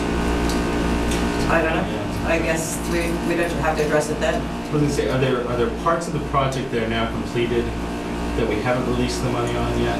In September, they are due $5,000 for the wetland replication around basin, I forget the number, 9C. Yeah. So just wondering if enough of this order of conditions is actually completed, if we can assume that the money's held in security would be enough, seeing how Well, that could be another way to part of look the at it. project's already done. Right, that could be If another we're way to look holding at that it. original amount, and parts that are already done, that even if costs went up, they shouldn't have gone up significantly enough, to account for the fact that X amount of the project's done already, the replication's begun. I mean, I think that's one way to also make the argument. There was a former member that was really big on debt security deposit, and I do appreciate how much money you have held, and it's held for reasons. I mean, it's held for different projects that the town would actually have to pay for, if they didn't occur. But I don't think that's a big sticking point on this one. I And I agree. don't know if everybody else feels the same. I just but bring up that I point. agree with you, absolutely. Just to go through and try to figure out what's been done, the extra costs on everything. And I just bring it up because I think it's more likely, from talking to Andrew, this isn't me, but that might decrease, because now that he's got into this and actually constructed some of these phases, I think he's finding some of these amounts are actually less than what we come up with. Than what your The estimates original were. estimates. Yeah. I'm not even sure that I understood at the time, because what the money, do you require the money for pipes and that type of thing? Not conservation usually. I don't know if other No, areas of the I'm town talking, I'm talking just conservation. Not usually. I don't think that was in your estimate. No, it Pipes. would- I think you had, your estimate was all related to erosion control, stabilization, wetland replication work, labor for doing that work, things like that. I'd have to look at all the Yeah. details of it too. I know, don't I believe it just had know, pipes. I've been doing this my whole life, and I know that in total, I think the Conservation Commission's portion of the $500,000 is in the magnitude of $400,000. And it's impossible to spend that much money on plantings for replication areas. Just Don't be so sure, yeah. But, No, I am. but yeah, no, but what I'm saying is regards, just going through this list, that one with the fees, and readjusting, reevaluating the security fees, I think we found the rest of the order of conditions worthy of being extended. I don't want to get hung up on the fees. For days, we talked about we can do a short-term extension if we felt we need to. Compliance with the OOC. So we talked earlier about doing a contingent upon possibly getting a schedule for any outstanding order of condition questions. Is that what we were looking to get a calendar or a schedule of for when things should be complied with, or Things that have been in the inspection report that he's looking to get addressed, yeah. I mean, I guess we have the good cause line too, which I guess we can discuss. I think we know some of the causes why hasn't been completed by today. I don't know if anybody has anything to add to that part of it, wants to discuss it. Exactly. All right. I think we have sufficient cause. There you go. We think there were as-built plans submitted, but you can take a look, see if there was, and if there weren't, if we could possibly get an as-built We may plan. have for detention basin 8C, but I don't think I've got them for the road and drainage, but the planning board may have. I believe they were submitted for not just detention basin 8C, but for also the road. I think Fred was issuing as-bills and everything. Yeah, but so maybe not to the Conservation Commission, that's what I'm saying. I'm not sure that I ever received them, maybe the planning But board did. I think they were given to the, I mean, we have them done to protect, to make sure we're doing the work right. Yeah. So, Yes. I don't know whether you feel Have to have that you these- want to get them at this stage, anything, I mean, I guess, I would probably put that question maybe to the inspector, Fred, and see whether, you know, he thinks that we need them at this stage, because most of the work is road-related and stormwater Yeah. drainage. The wetland replication stuff is just really starting, and Yeah. the ORA stuff, we've gotten the reports on, Gotta get the so. as-bills, As I read everything's the- done anyways before we release the shoot. I guess it, As I read the order, I mean, really the only thing that we could as-build would be this first basin. and- Yeah. And, you know, the beginning of the road. the yeah, rest and of that's it's done probably construction. already done, that's what Andy said, in that section of the road. Yeah, and that's not even mandatory, I mean, that's just something. we Yeah, to want. consider whether you would need Right, it. right, which I Right. think we're better off waiting till the end, till the project's done Yeah. anyways, to get the final as-bills. Or when he requests another extension, Yeah, you or need to consider it. the next extension, okay. But those, you know, that's We've covered them. the things that it looks like we should normally consider. And the two things that we were saying is that, like, you know, contingent upon Carol having a chance to double check and make sure the wetland delineation still holds. And also to get a, you know, a schedule in writing to address any ongoing concerns with the current OOC. I don't see any other issues along I here. agree. Anyone else? No, I don't either. So do you want to make a motion? Yeah. And do you want to do it for a year, or are you looking for short, you mentioned shorter terms, I don't know. Why would we do a short term? Could we do the 1 year pending your review of Sure. the delineation? And then getting the schedule. Sounds like it's Schedule. perfect. Yeah, On do the to full next year. week. And so I guess, what would be reasonable, do you think, to get the schedule? What they got this out of their motion. These are the line items in Fred's report. Yeah, that are Fred's related to weekly report conservation that he's stuff. doing. Yeah, yeah, that are related to the two crossing areas, you know, Right. that, whether it's removal of fill because he didn't see it, you know, and he wants to have that done, or, you know, so like, things like that, you know, that are related to the two crossings. Can that be put into writing and sent Yeah. to the builder within 24 hours so that everybody's on the same page, so that... He's this- received all the I think he reports. was. You got it? We've got it. You got it. Yep, I have it. Andy?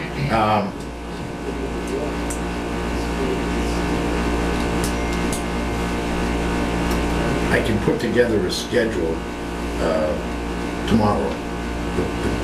It's just, it's a little abnormal to do that, but I can. Just do it. I'll do it. Andy, do it. My God, just do it. Okay?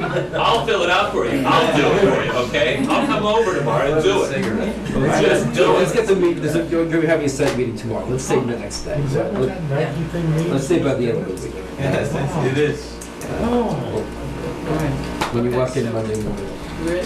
Right, so I make a motion that we approve the 1 year extension pending Carol's review of the wetland delineation and receipt of the schedule of how the items are going to be addressed that are on Fred's report.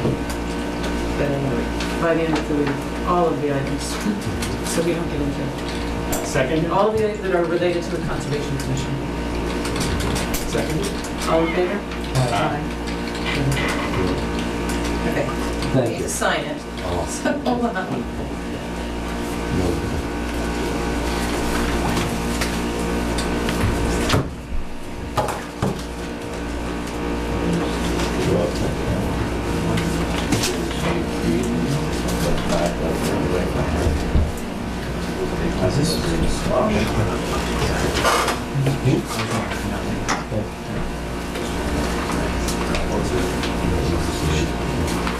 So one question is that I'm not sure who I'm extending it to, who I let it in, like, the things.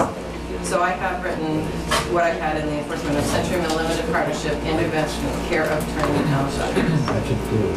to your office. Yeah, Okay, it's Century Mill Limited Partnership is the name listed on the order of conditions.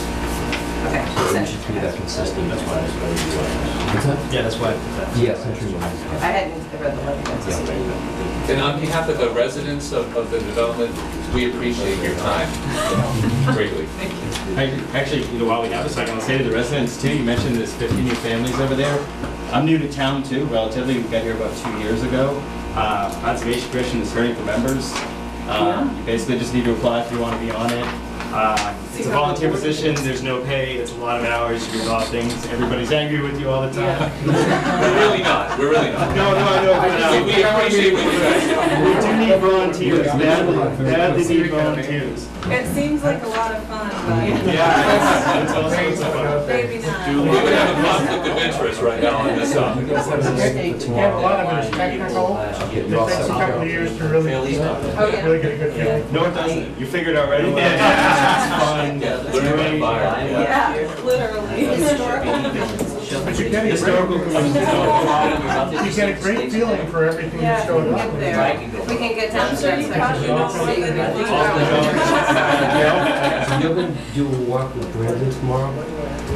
Well, we're gonna see if he can be there during that period, and you can let me know tomorrow. That'd I be mean, great. there's an agenda for the meeting that the planner put out. Right, I saw So that it is today. to visit, Road A and Road C. So I don't think everybody else is gonna wanna spend the time while I'm doing that, so we may just have to do it afterwards if there's still time, if not, we'll have to schedule another day. Afterwards, we'll do a copy of your email.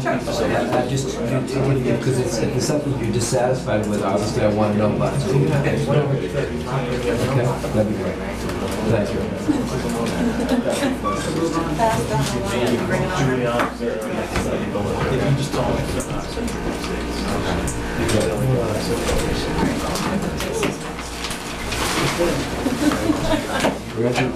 Thank you.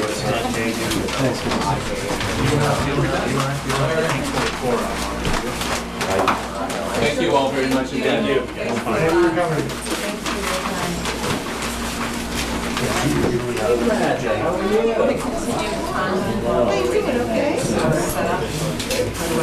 So you want to open this hearing, and then I will report that. It's great to see you. Okay, so it's something by Main Street to continue the public hearing. So I received a request from Condyne to continue this to the next meeting, September 9th. And they still needed further time to address the comments from Chris Lane. Okay, so, do we meet at 7:30 or 7:45? The last one we had was DPW, 7:15, was that quickie? That was probably, yeah, I would think 15 minutes per Okay, so 7:30 for Condyne. I'm sorry. Yeah, Condyne. And that one's probably taking half an hour. To address all those things. Well, since they keep continuing, you can either give them a half an hour, or you can, and fill it if you have other fillers, or we'll have to wait half an hour, they decide not to Two show. things to do at the end, that's at the beginning. Okay. Okay. Okay, so the next one we have, Rockville? Brookfield. Yeah, Brookfield. 164 Still River Road to continue public hearing on the notice of intent. And they also have requested to continue, and in that case, they requested to continue to September 30th. Oh, I'd sent you out the comments from the peer consultant, and Gregory at Duchamp needs additional time, so we did it at 7. I was surprised with how much they actually came up with, but they did. Yeah, so I give them a lot of credit too as well. okay, so next up is case 401 Berlin Road, lot 4, to continue the public hearing on the notice of intent. What are you here about? And I think we're discussing rocks and signs, maybe. Which one are we on? This is lot 4 yet for the continued public hearing, so we're not on this. Oh, no. I'm gonna do lot 4 first. Lot 4 is 401. Well, it's all 401 because that was the parent lot, they didn't have street addresses when they filed. So Do you remember where you left off? Do you want me to So I recap? know that we were discussing the placement of boulders and a sign to delineate where the wetland resource area begins.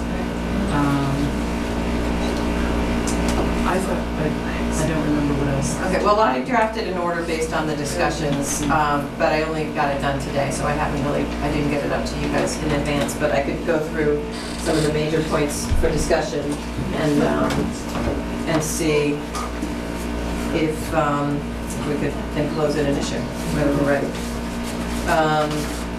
So the findings that I made are that the commission finds that the parent parcel at 401 Berlin Road was subdivided to create 4 lots, and the only access to build on lot 4 is over the existing common driveway. It's just a finding. The commission finds that the existing cart road off the common driveway leads to lot 4. The commission finds that approximately, and Matt, you can tell me if this is changed at all with any of the revisions, approximately 1,285 square feet of riverfront and adjacent upland resource area will be modified to accommodate the paving of the existing cart road and construction of the drainage swale. No, that square footage hasn't changed. The commission finds that there's sufficient room on this 4.5 acre parcel to build a home and septic system with a yard outside the adjacent upland resource area. The commission finds that the installation of a well for water supply will create a temporary disturbance in the adjacent upland resource area. I'm just highlighting the ones that are not boilerplate in there. In this case, under wildlife habitat, the project site is within an estimated habitat area, but we did receive a letter from Heritage, June 12th, that found the project was not going to have an adverse impact on the state, actual resource area habitat of the state listed rare wildlife species and not result in a take. And then I've added, the commission also finds that the meadows and woodlands within the adjacent upland resource area do provide important habitat to local wildlife. And under adjacent upland resource areas that the commission finds, again, there's a temporary disturbance for the work within an existing altered area. I mean, the meadow had been altered at some point there. And the commission finds the applicant minimized the alteration by configuring the driveway to follow the existing, the restoration of the disturbed ground for the well installation, and installing a permanent demarcation of boulders along the edge of the ore to eliminate future alteration. So then for discussion on the conditions, one, just as an easy one, but I'd still need a full scale of the sewage disposal plan, the revised one. I only have the little 8.5 by 11, so I've added that as a condition so we can have it for the file at the right scale.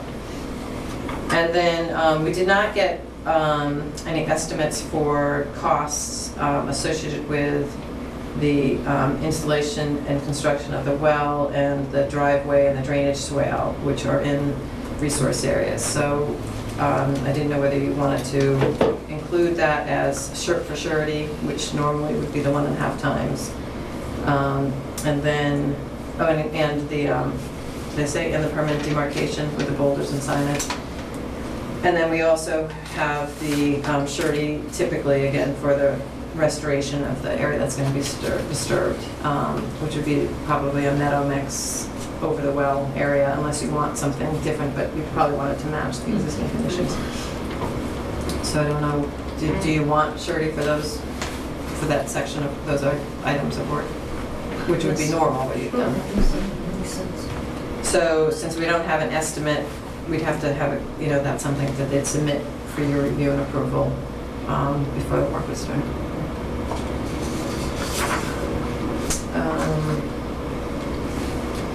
Also, I think we may have talked about it a little bit, but and I don't know whether you feel it's needed or not. But I've thrown in that prior to any alteration, an operation and maintenance plan for the swale associated with the steep section of the driveway to be paved within the riverfront area and adjacent upland resource area shall be submitted to the commission for review and approval. And that upon approval, the O&M plan would be recorded at the Registry of Deeds, so that they would be able to do whatever maintenance. So I know we talked about like snow storage, not storing snow at the base in that area, and it was going to maybe be plowed to the top. So you know, if there's other related operation and maintenance of the swale, you know, that it's, Matt, do you have a typical O&M that you would do for the country swale? I mean, we get them fairly routinely, things like I have removing something I can- leaves, cutting the grass to a certain height, and, you know, whatever the velocity, you know, to promote the velocity, or Well, I have something that I can, okay. Would you want that then? An O&M plan for that section of the driveway and lot What is four? that again? Operation Maintenance maintenance. well, it basically is just whoever owns the property, you know, whoever buys the house is gonna have to maintain that swale. And if it's in an O&M plan, then they don't have to come back to us every time they need to alter the area, whether it's, you know, some storm damage that they, you know, that, so if you have, it's gonna be checked after major storms, and if they have to add gravel, you know, I forget, it's a grass swale, You right? can equate it, yeah, you can equate it to a permanent permit to keep it, you know, so they can clean it out. Yeah, so because it's in a resource area, Yeah, that usually lends itself to something that we don't have to keep looking at over the long term. Special conditions, one of the things we've often added in as standard, as special condition is, you know, cumulative alteration, so I've added the 1,285 square feet of riverfront, and, you know, that would be considered in the certificate of compliance, so it would be noted if there was another project that came through.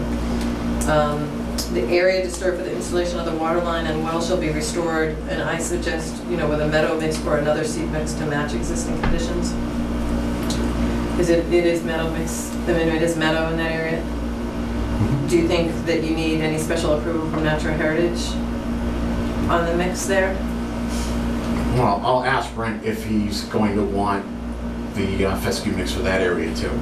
All right, so I don't think we'd want the fescue mix if we can avoid it. We'd want it to match more of the meadow, if that's something that they're okay They'll with. probably leave it alone. He hasn't said anything to me about it. I spoke with him today and asked him if there was any other info or any issues that he wanted to discuss, and he said no. Okay, so I mean, if we can get, you know, it was like goldenrods and Queen Anne's lace and, yeah, you know, Black-eyed Susans, whatever, you know, was, if you look at what is there before that gets altered, you know, and propose what that seed mix would be, and then it'd be submitted to us before it's seeded.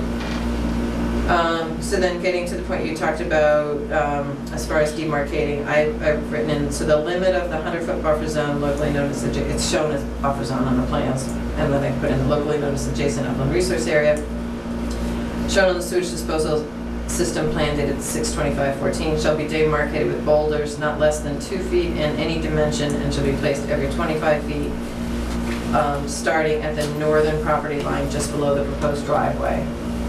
So that's kind of what we talked about on that. And then again, for discussion, if, the applicant / owner shall install signs that say Bolton Wetland Resource Area beyond this point at intervals starting at, and I suggested 50 feet, starting at the first boulder to be placed below the driveway. So not every 25 feet, but it's about 200 feet. So there's multiple signs along sort of the You guys have those landscape signs, edge. right? No, we don't have We those don't, signs. okay, No. I think those made up easy.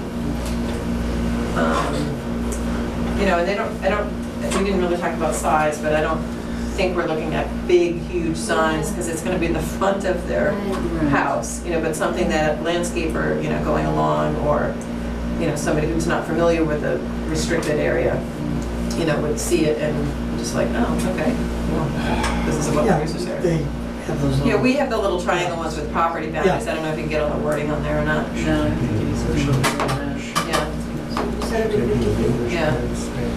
Is that sound good to you, or? And, Well, so it would be like every other boulder, or like that, right? Right. Boulders Right. are 25. I mean, you know, for what it's worth, I think that's, you know, like she said, it's in the front yard of somebody's house. yeah.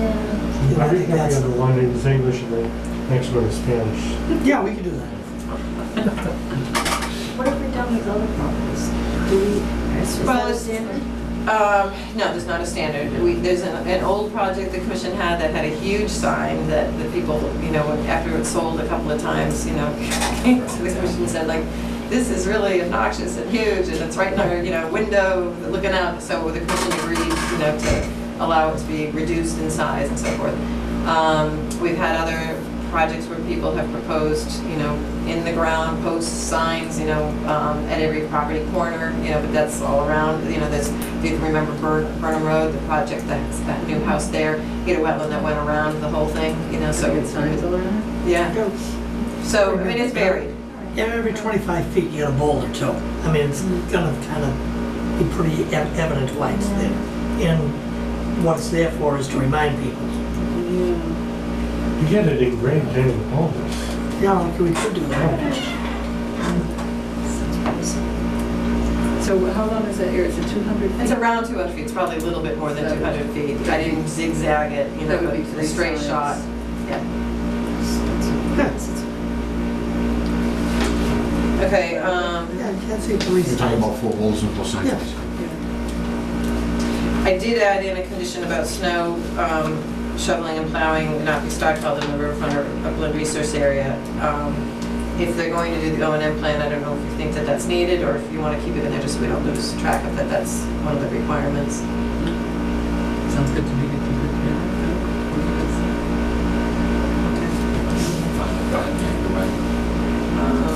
Well, what I'll do is when I write up the O&M plan, I will make a mention as reflective of what's in the order. Okay. So we didn't, we talked about, but didn't get anything revised on the plan about the erosion control line around the well. We had wanted to tighten up where it went. It still follows the old line when they were going to be doing more grading in the buffer zone. This line here comes down below the well and then goes here, and what we were talking about was sort of bringing it up along the edge of the water line and then up to the driveway. So I just wrote as a condition under one of our erosion control conditions that the erosion control line around the well shall be modified to minimize the area that will be needed to be disturbed during installation. Just shifting those around. So a lot of typos in this stuff to do that, so I'm gonna really type it up. We have a question from Yeah, Madam Chairman, does the Conservation Commission address use of salt in driveways? And is this driveway situated so if salt was used, the drainage would go toward the resource area? I think we did have discussion about that. Let me see,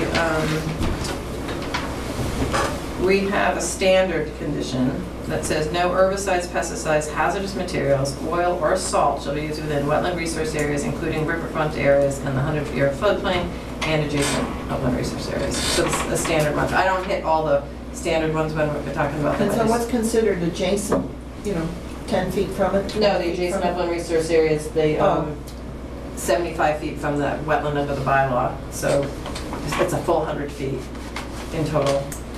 It's like the buffer zone edge. So can they or can they not use salt on their driveways? Not within the resource area.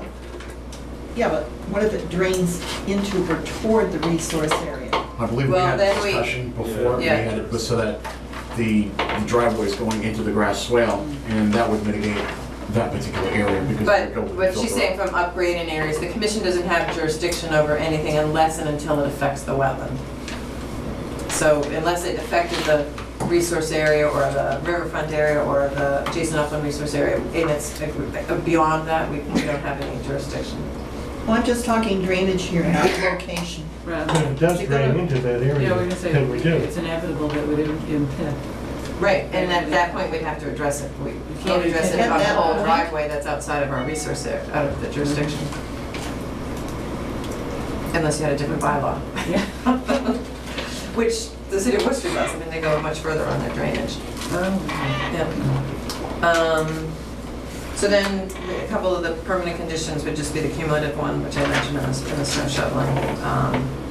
And I guess I would, yeah, and because the O&M will already be recorded, so we don't have to worry about that.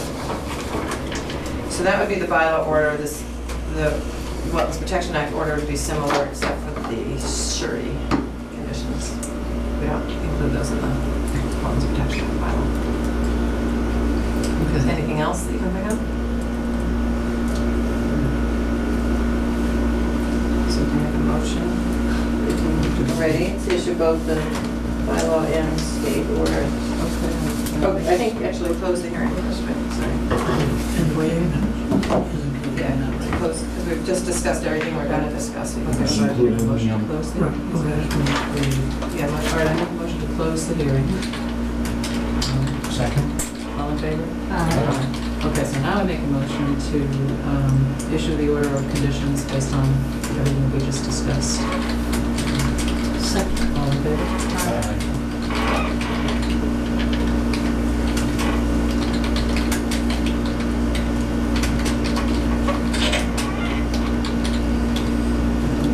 Okay, which you have to sign.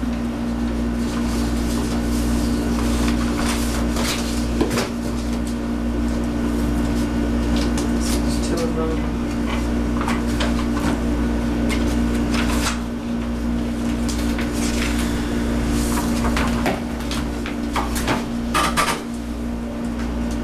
Do we want to discuss the security? No, you need to submit it. Okay. Too late. We're just closed.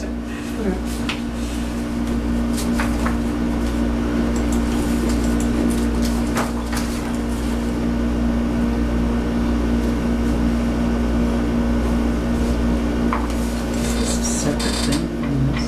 Didn't we just cover? No, this is a new notice of intent for the common driveway. Remember they had done a request for determination, and then we said, if you want to do it, you need to file a notice of intent, because we didn't have information. This is for the whole driveway. The whole, Yeah. the whole Okay. project. That's all right. Little section. Oh, okay. So you have a legal notice for that. Is it time? Yes, scheduled at 8:40. Okay, so Bolton Conservation Commission will hold a public hearing under the provisions of the Wetlands Protection Act and Riverfront Act and under the Bolton Wetlands bylaw to consider the notice of intent filed by Bob Pace of Gentle Manor proposing to pave a common driveway and construct a bioswale serving 387, 389, 393, 397 and Lot 4 Berlin Road. Really? Oh, I do have the file number now. I didn't have it when I drafted the 618. Right, and then the green cards, and you have the check too, you can give me the check.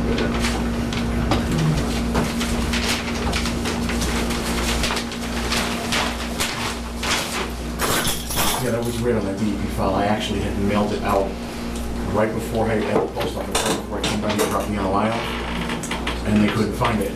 Oh, I wasn't. And they finally found it, and then Mary told everything over. Yeah, I looked it up tonight.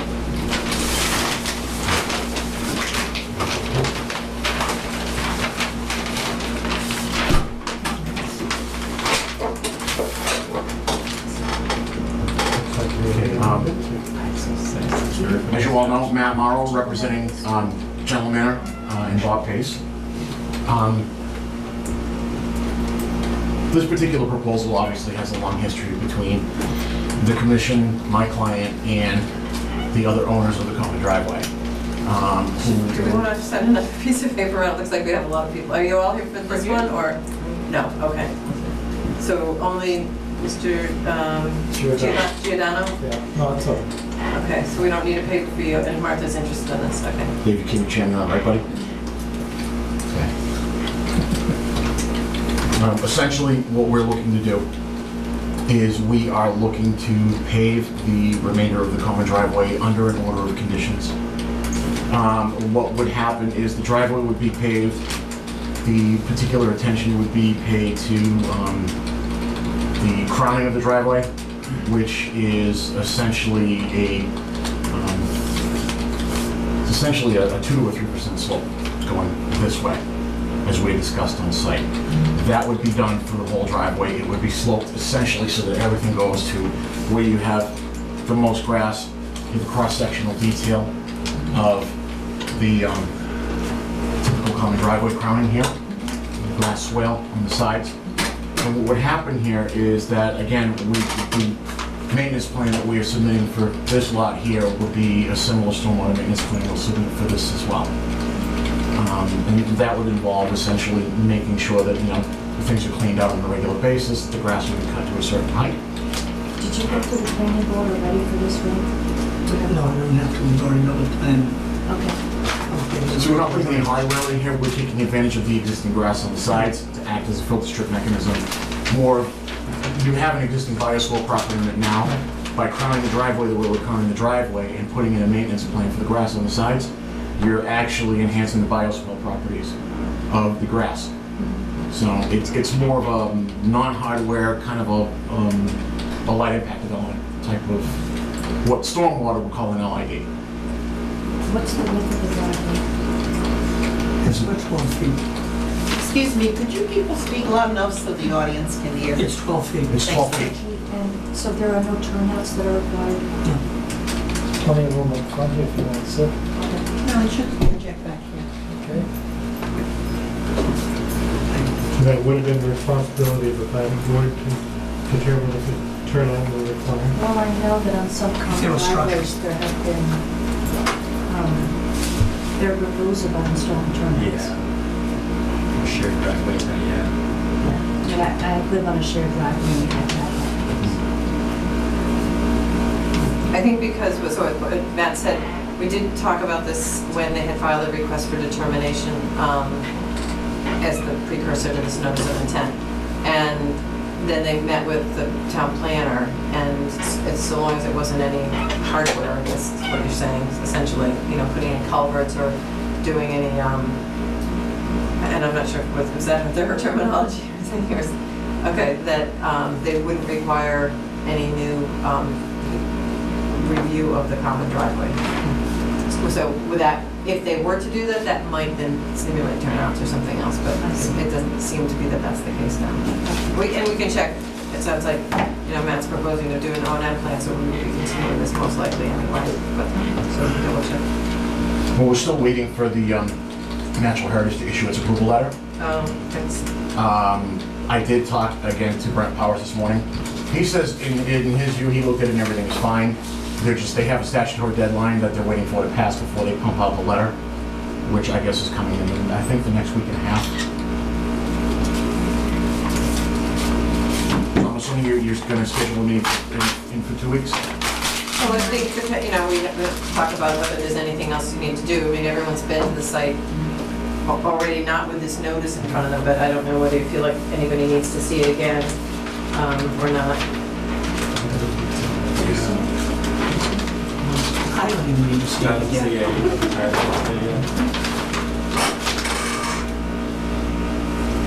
So this is the swales on both sides or on one side? I'm sorry, I didn't quite catch that. Actually, the detail calls for the soil to be on both sides. Yeah, it was just crowned and using it as.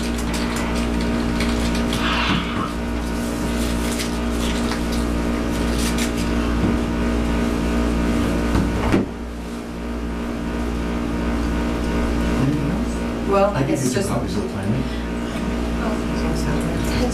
Was there some discussion about a parking area for the trailhead? Would there be room for that? We had some discussion of that before, I think also during the request for determination, and that might be Martha's interest, I'm not sure if she was going to bring that up.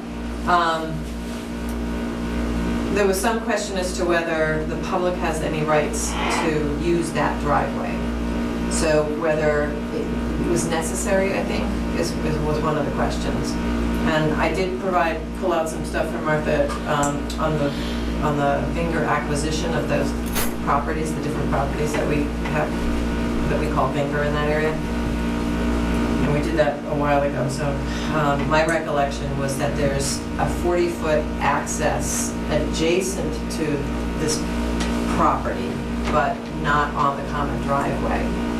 And looking at it, I think there's a couple of pretty large trees in the stone wall, like where the 40-foot access would be. So it would be something that we'd have to really look at to see whether we were going to create anything differently. Most of the real access is either coming in it from the backside through other conservation land that sort of connects to it now, or there's another place further down on Berlin Road where there's I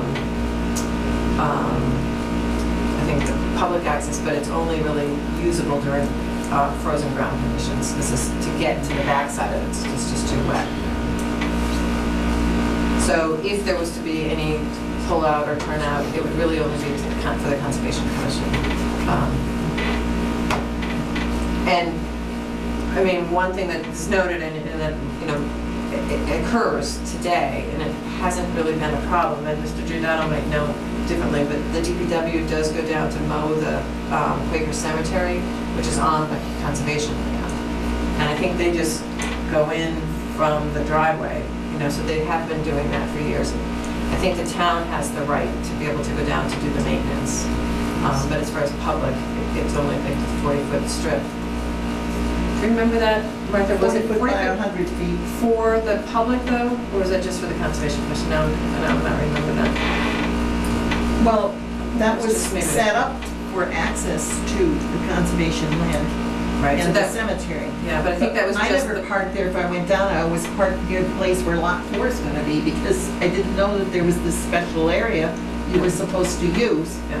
And they used to mow from the existing common driveway over to the cemetery. You know, it could make the grass much smaller so you could, or shorter so you could walk over there. But They don't mow because this, one of the farmers pays that field twice a year. So they don't mow anything but the cemetery? Okay. so you don't really know where to walk to access the cemetery.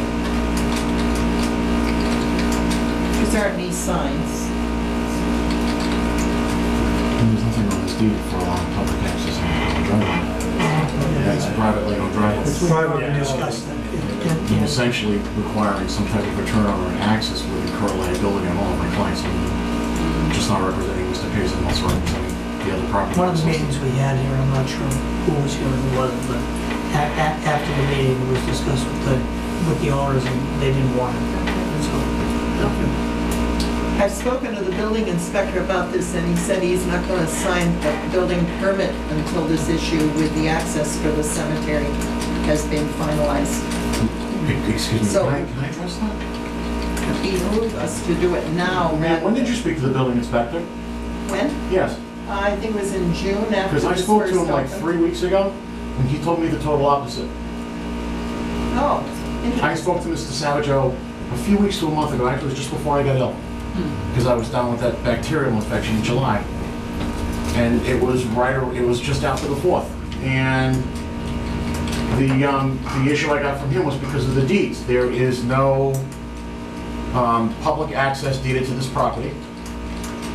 That should have been on the plan from the It- Board of, It should have been, but Planning there's board. nothing on, well, all I There's can nothing on say the is deeds. Historical Commission would like access to that cemetery for the public. It's certainly not very, How does that affect the Conservation Commission issue before us it really tonight? doesn't. it doesn't. Okay.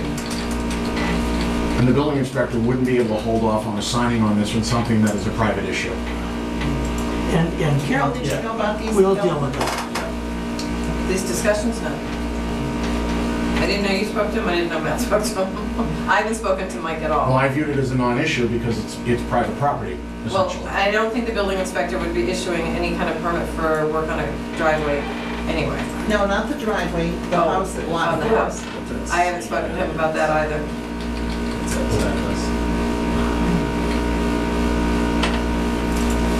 I think it's time that this gets settled. It's been dragging on for over 20 years.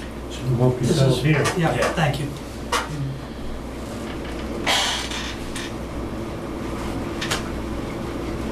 Okay, so I think it sounds like you're waiting just for an O&M plan unless you have any other comments on the design or, Well, if I may ask. and waiting for Heritage's comments. Right. Yeah. If you may ask what. I don't know when you guys are meeting next, but if we have no other issues to address, if we could close the hearing, and I can work with Carol on the O&M plan to bring to the commission, and by then, the next meeting will definitely have anything that Natural Heritage may want to add in, if they're going to add anything at all. And then we can work on that for an order of conditions for the next meeting. Well, we usually don't close until we've drafted the order, and I haven't drafted the order. This is the first hearing, so I didn't prepare anything for tonight. So we have to continue to the next. We meet this the 9th, September 9th. Is it the 9th? Yeah. Okay, yeah, I should But have. I'm going to be away most of that time. I'm only here until the 28th, and then I'm away until the 8th. And you So- just made me extremely jealous. Okay. Well, I haven't had my vacation yet this summer, so. So, Okay, so I make. a Yeah, I motion- don't even know when the last one was either, but. I make a motion that we close the hearing. Oh, you want to Sorry, do- continue on September 9th, 8 o'clock. Second. All in favor? Aye. So I will, if you can get that to me, like, very quick, I will try to get a draft before I leave. But it sounds Well, I'll like do it'll the be. boilerplate for one and then for this one, so I'll have it to Yeah. you, what's today, Tuesday? You'll have it by Thursday morning? Very good. Carol, do you want to give me a copy of that? I'll put it on record, so you What? don't have to mail it the order that was signed. I can't give it to you now. I have to rewrite it. Oh, okay, I'm sorry. Okay, You I thought can signed. come in and pick it up when it's ready. We have 21 days from when we close to get it done, All right. so we'll see how quickly that gets done. All right. But you're anxious to get moving on that? Yeah, and well, Okay. the truth of the matter is I want to put the well in, okay, and I want to see that I want to get that all done like now. Okay, well, I'll do the best I can. Yeah, okay. I mean, it's Okay. drafted. Yeah. I don't think I need another one. I just have to, what we discussed tonight, I noticed a lot of typos and stuff in what I drafted, so it's going on record. I've got extras at home. Oh, wait, can I have you sign the form for the continuation? Do you want to sign it? Okay. I don't care. Hey, you might as well sign it. I was giving us a half hour for comment. Okay. Good job. Morning, Harold. Got the air on, but I think maybe with the noise it got turned down. You know that virus that was going around about a month ago, a month and a half ago? Yeah, with the, it turns into a bacterial infection after it. I was generous enough to give it to the town administrator in Sterling, and he was out for 2 weeks too. He's still thanking me for it. Yes, I bet. Good. I haven't been for my typhoid shot yet. I actually had to get, well, they gave me good old-fashioned penicillin and a steroid. And believe it or not, after a week and a half of misery, when they finally decided to give me the antibiotic, within 24 hours I was feeling better. Yeah. I was having a fever that was going between 99 and 103. And after my second dose of the antibiotic, the fever was gone. That's the way it usually goes. All right, thank you. Thank you. So next up is Scavone, 103 Teal Road. You need to open. Good to see you, buddy. Okay, so the Village Conservation Commission will hold a public hearing under the provisions of the Wetlands Protection Act and the Riverfront Act. Tonight, to consider a notice of intent filed by Barbara and Teresa Scavone proposing to install a new subsurface sewage disposal for an existing dwelling at 103 Teal Road. So is everybody here for this one? No. I am. So can I just get your names then? It's not that many. My name is Christine Yell, Y-E-L-L-E. Y-E-L-L. Y-E-L-L-E. Okay, and Nick Vickers. Vickers? V-I-C-K-E-R-S. Thank you. Dave.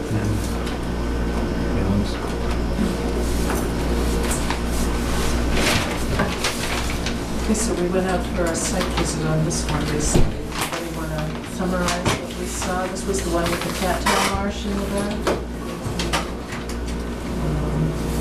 I guess it was just the two of us that was here. Yeah. Right, okay, so this was the fenced-in backyard. Yeah. There was going to be some grading to put in the new septic system. And it was very steep going down to the wetland, so we didn't walk all the way there, but eyeballing it, it appeared to be an accurate delineation. And we noted certain invasive species growing around there, namely a lot of Japanese knotweed and then dots of other invasive plants along the fence. And Phragmites too, yeah. And there was also some buffer. There were a lot of other things in smaller quantities than the knotweed. Go ahead. What we're proposing here is to replace a failed septic system The lot has many constraints, including the resource area. We have abutting wells, as well as the existing well on site here. We've maintained, we were able to shoehorn in a proposed septic system for this lot, maintaining 100-foot offsets to all the wells. Again, you can see for our existing lot here, our radius just approaches this. I think you're over here. Yep, 99. Your well is over here, and here is your radius, so we're outside of that area. And where's my well? I'm at 111. What did you say the name was? Yeah. Yeah, your well is right here. It's a concrete casing that comes to the surface. So we did plot that out as well. Your radius, just for purposes of showing it here, the septic system is outside of that radius. How old was the original system? I don't know the answer to that. I don't know. It was two dry wells. It was a septic tank with two dry wells, one of which was breaking out of the ground. I don't know the age of the system. Dry wells are no longer used.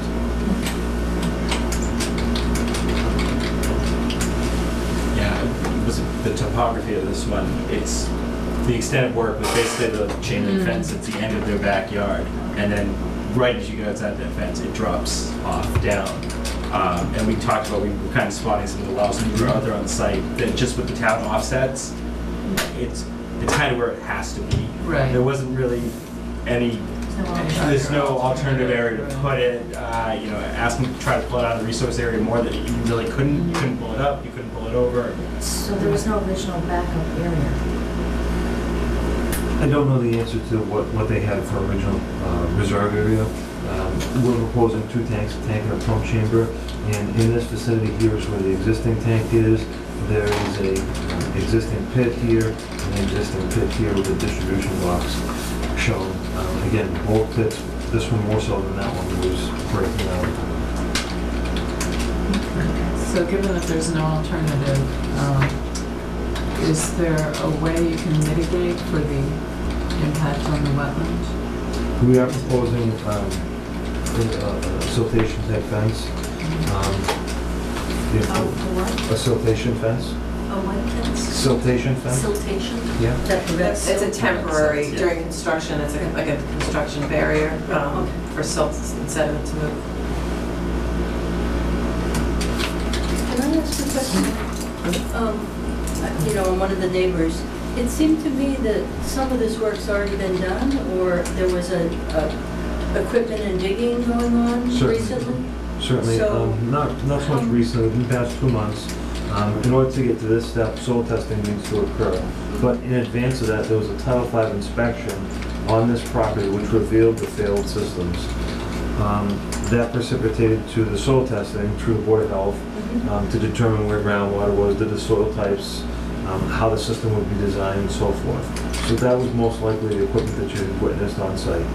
And then from that point, we would design a system, which we have, submit it for approval to the Board of Health, which they've approved, and then now the Conservation Commission for their approval as well. Thank you. I can just add, the Wetlands Protection Act allows for some minor activities for,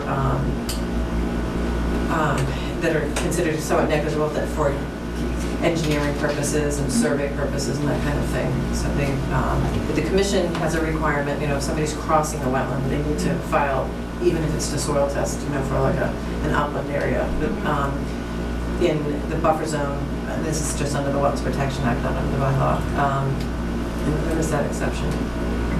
And then it is accepted under our bylaw typically for a septic system if, you know, if it's an existing single-family house, it is only filed on the Wetlands Protection Act generally. There have been cases when there's variances that the commission feels haven't adequately protected the wetland. When we've required notices of intent, we just issued a certificate of compliance on Tufel earlier, and that one was within like 10 feet. You know, the work that had to occur, the retaining wall was within like, you know, 20 feet or something, you know, so. But were there variances on this one that were required of the Board of Health? There were several variances. We have listed at the bottom of the sheet. So can you hit on some of the ones that would be of conservation concern? Were there any to groundwater or The 3-foot offset to groundwater was one. versus? 4.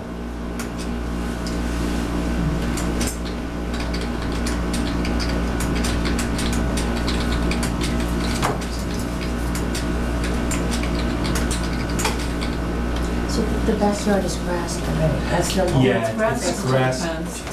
What I was talking about To reduce the mitigation. distance from leaching facility to a wetland from 100 feet to 53 feet. So it's closer to the wetland? Yeah, it's right there. So that's probably the most significant one.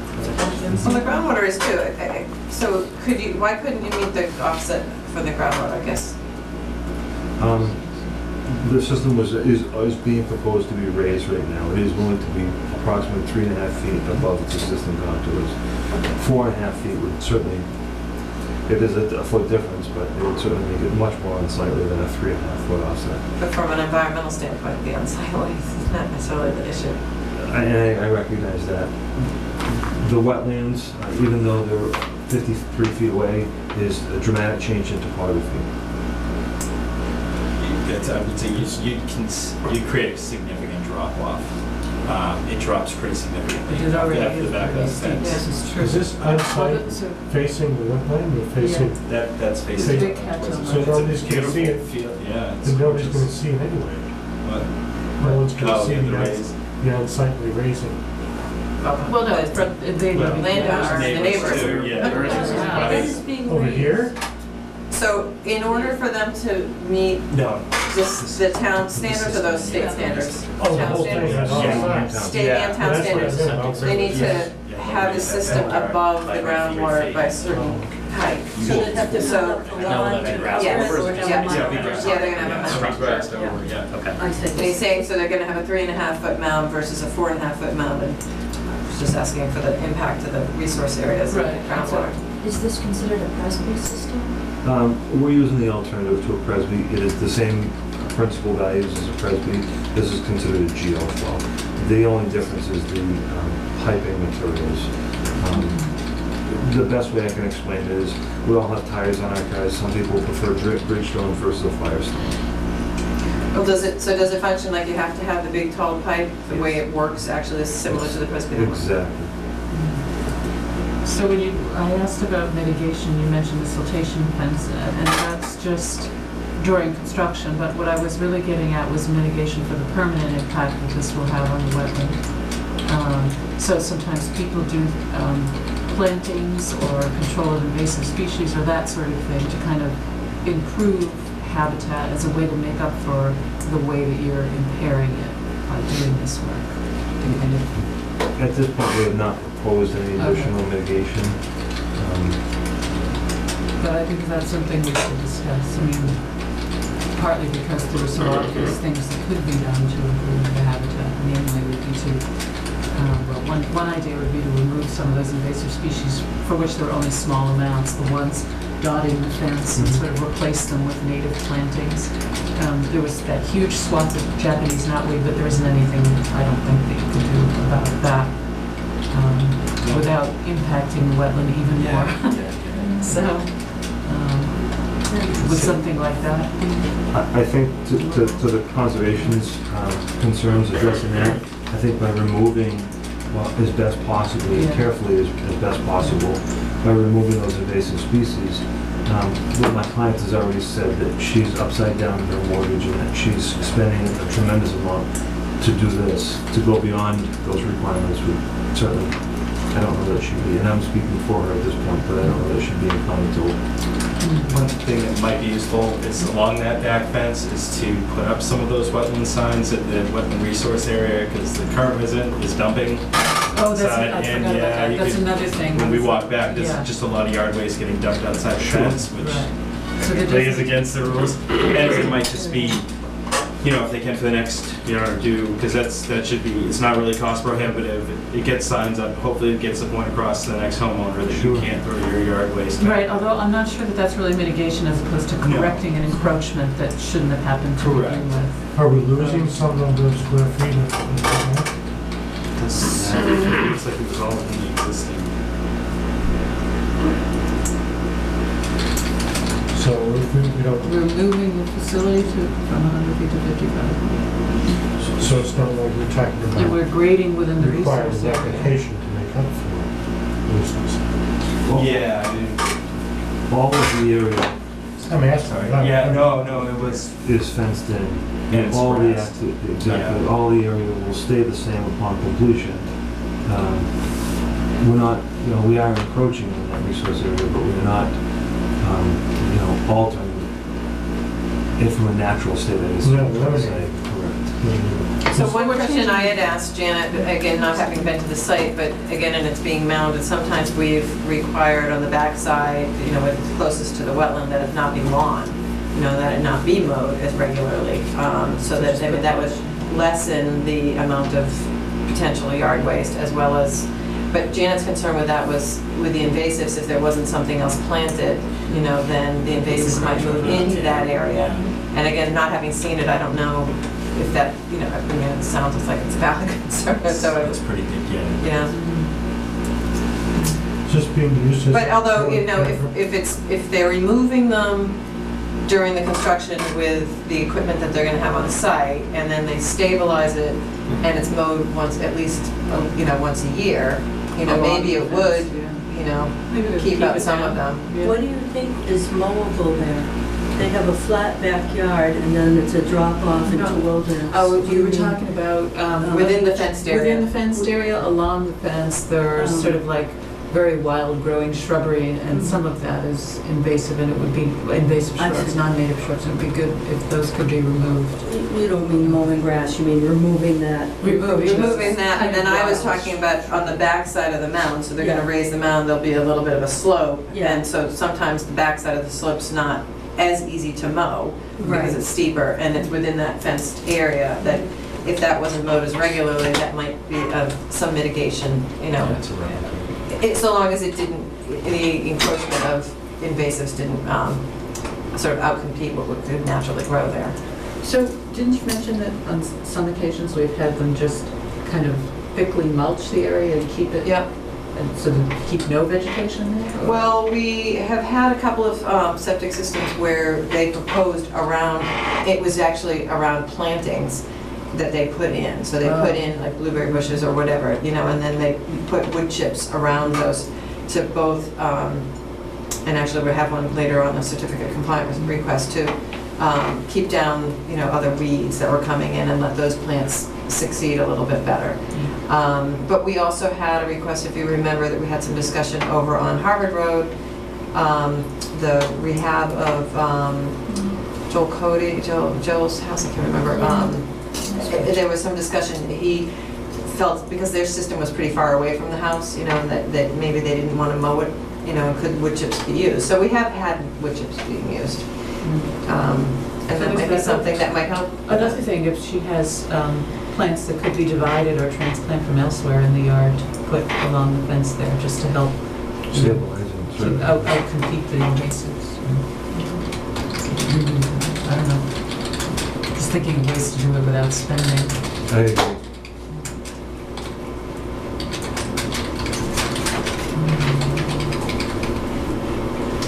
It's too bad the owner herself isn't here.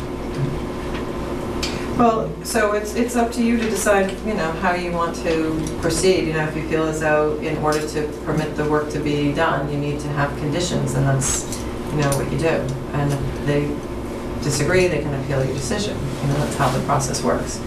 So if she chose not to come and is having David represent her, he's gonna say what she's asked him to say, and you have to decide. I mean, I don't know if you feel, because we're starting to back up, whether you do want to issue an order tonight or whether you want to issue something on September 9th, since it's the first hearing. I know that they're anxious because they're trying to sell the property. I did bring a boilerplate. I haven't written any conditions into it because I hadn't visited the site or anything, so I don't know. That was, and it usually shows up in the boilerplate too, it's just stockpiling it out of the resource area. Absolutely. When you dig, We discussed that also Right. as well, but yes, absolutely, consideration of that. Can we issue it requiring mitigation plan, and then if she disagrees, she comes coming out of it? Yeah, so I guess the question would be if you're going to require a mitigation plan and David hasn't proposed one, and you want to say that it needs to be submitted, do you want it submitted before they can commence work? Right? Yeah.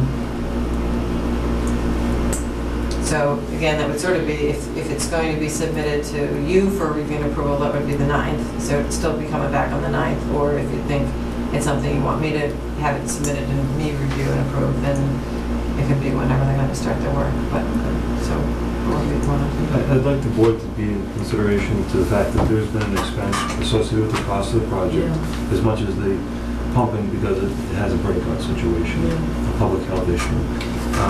You know, I understand, you know, the fact that we could remove as much of the invasive species as possible.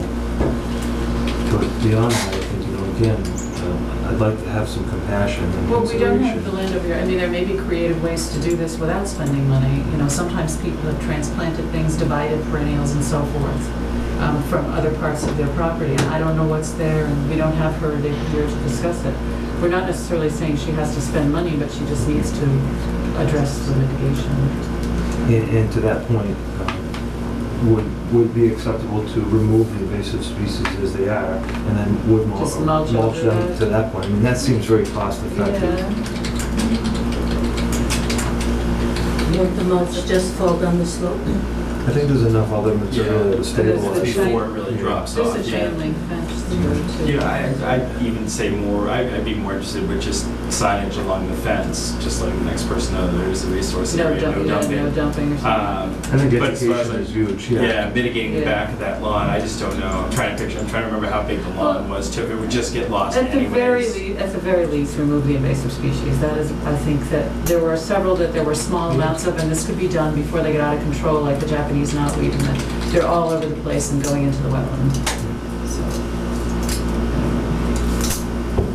So, in terms of a condition, would you want that area, the invasive species area, flagged out for us to take a look when we do the site visit?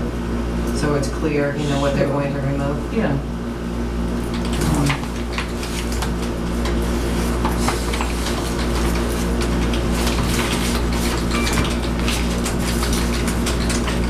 You said you saw Phragmites there. Was that down in the wetland or down, or? Yeah, there are two patches. That's about a 30-acre swamp. And since somebody got rid of the beavers and the water level has dropped, more invasives are coming in. I see. And there's a spot of Phragmites that's right below our tulip. Like, Oh, really? right, it's really behind their house, but it's right down there. And it's expanding horribly. And then there's another patch of Phragmites across the wetland, and I'm not sure exactly how to access it. Otherwise, and those only started since the beavers were removed. That's interesting. And most of that swamp is not full of invasives, but as it gets drier, Yes. it's being encroached upon. I think you're gonna have something to, put off, if they're gonna remove them, you have to do something. You're either gonna have to mulch Mulch, it or it has to have be other mulch. plantings. There's gonna have to be Yeah. something done. It definitely has to have mulch. Because otherwise it's gonna come right back. All right, I agree with that.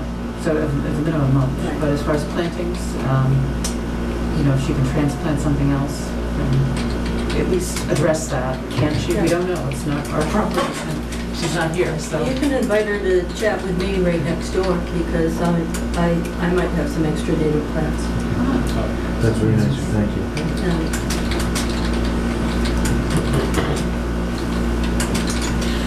Okay, so then is this a continuation or is it a reissuing? Well, it's up to you. I know that, again, I know that they're anxious, you know, which is why you did the site visit in advance of the meeting, you know, to try to move it along a little bit. It's up, if you feel like we can state what the conditions are that you want me to include beyond the boilerplate, I will draft those up after, you know, after the meeting, and you can sign the order tonight.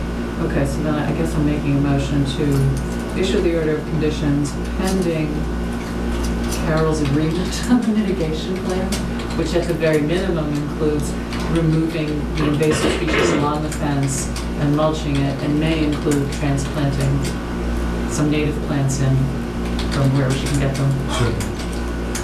I appreciate that. And signage.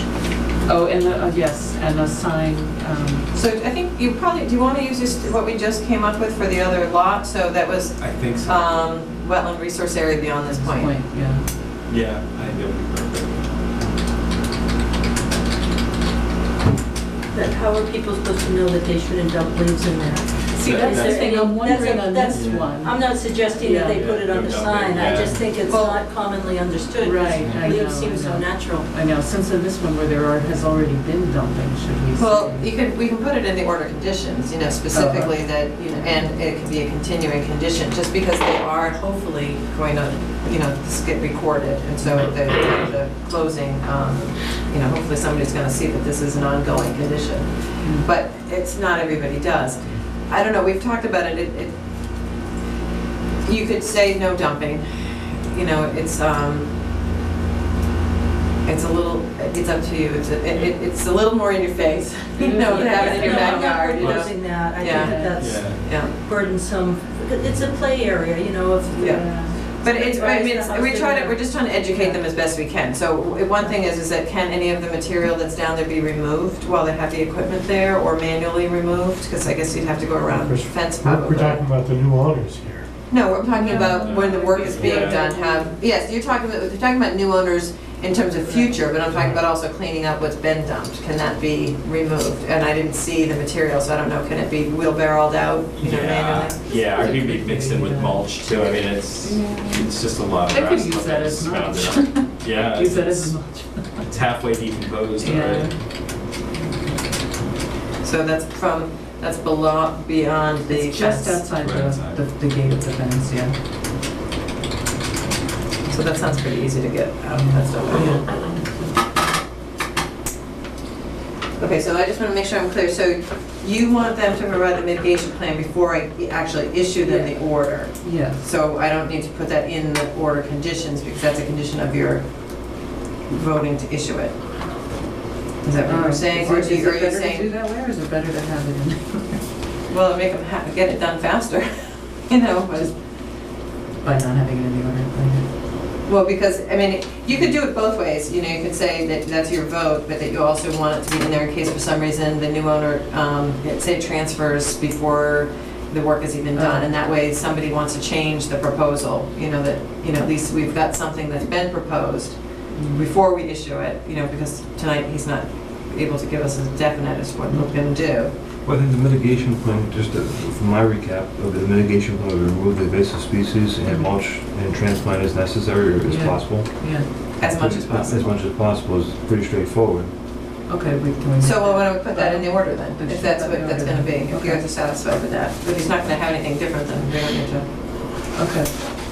All right, then I'm gonna make that motion all over again. Okay. To issue the order of conditions, including mitigation plan that we just discussed, which involves removal of the invasive species and mulching at the very least, and hopefully putting in some native plantings in there. Second?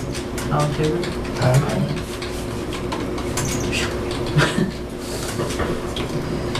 Okay, so you need to sign this.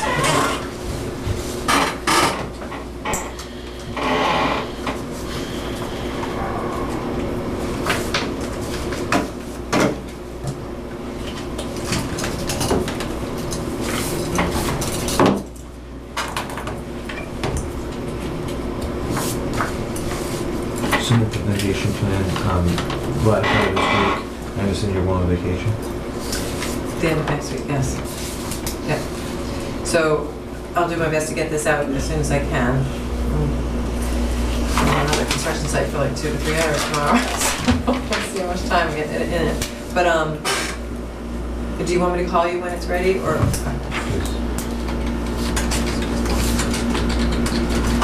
So it needs, needs to get recorded.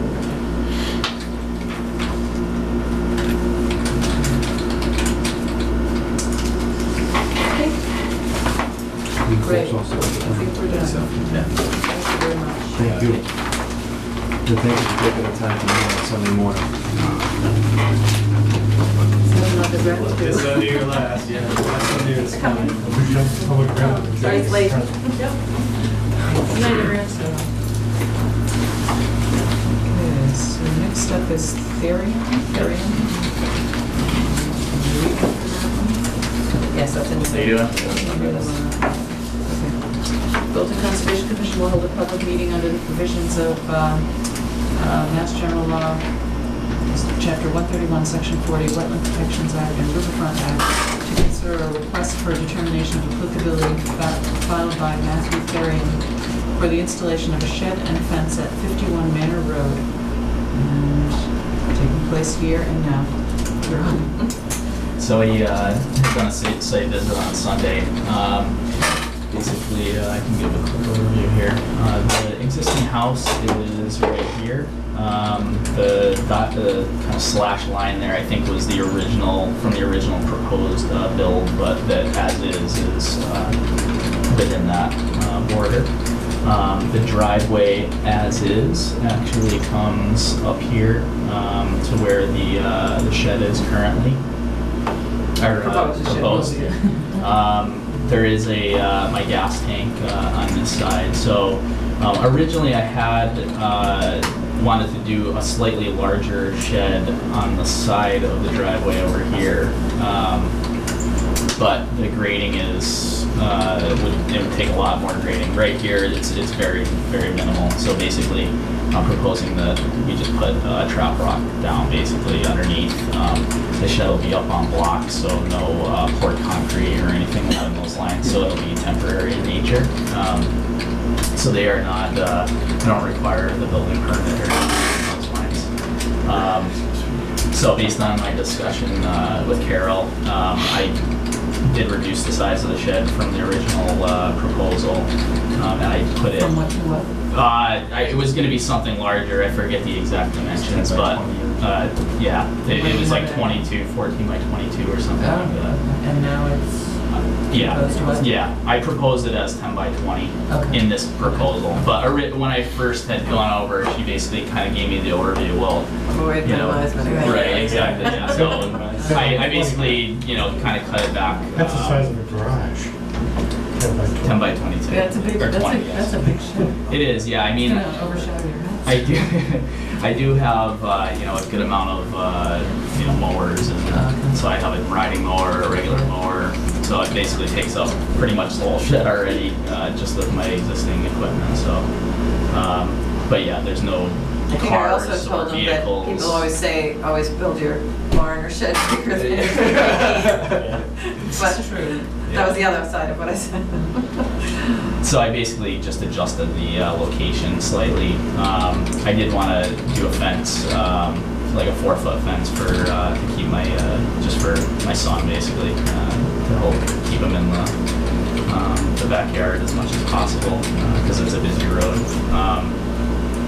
We had talked about as far as mitigation goes, if there was anything else I could do as far as like planting or something along those lines. I mean, I don't really have a plan necessarily of where I would put it, but I'm okay agreeing to doing a couple maples or something along those lines, red maples. I don't know what restrictions there are as far as that goes. I mean, if I do have to do that, I would like it to be somewhere where it actually blocks a little bit of the road traffic there, just out of convenience, but Might stop some of the baseballs too. yeah. Can I just ask, aren't there trees in the front there? There are up along this line. So it's something There's more a gap. evergreenish? I had originally, we had talked a little bit about doing like a tall evergreen in this location right here, which is open right now, and then there's a lot of brush over here, and then a line of trees. So, I mean, I would actually love to do like a large evergreen on the property right there. It would definitely cut down some of the visibility of to the park. Because my windows are like right here. Basically, you can see right into my Arborvitae or something like that? No. Well, whatever Well, is it's a allowed for real you big guys. deer attraction, everybody. I mean, Is it? they often browse it, before it really gets established. Yeah. I should plant Concolor that so for- that What's that? don't eat everything. Yeah. Yeah, well, that's a very nice one, isn't it? Yeah, my the guy that's actually going to be Concolor fir? doing the work is a certified landscaper, so I can definitely work with him on making sure that it's native species and fits or works in the area. So.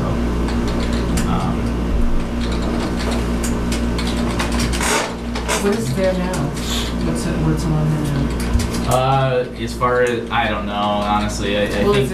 is it grass? Is it? Oh, this right here? No, where you want to put the tree? Grass? Yeah, it's just grass.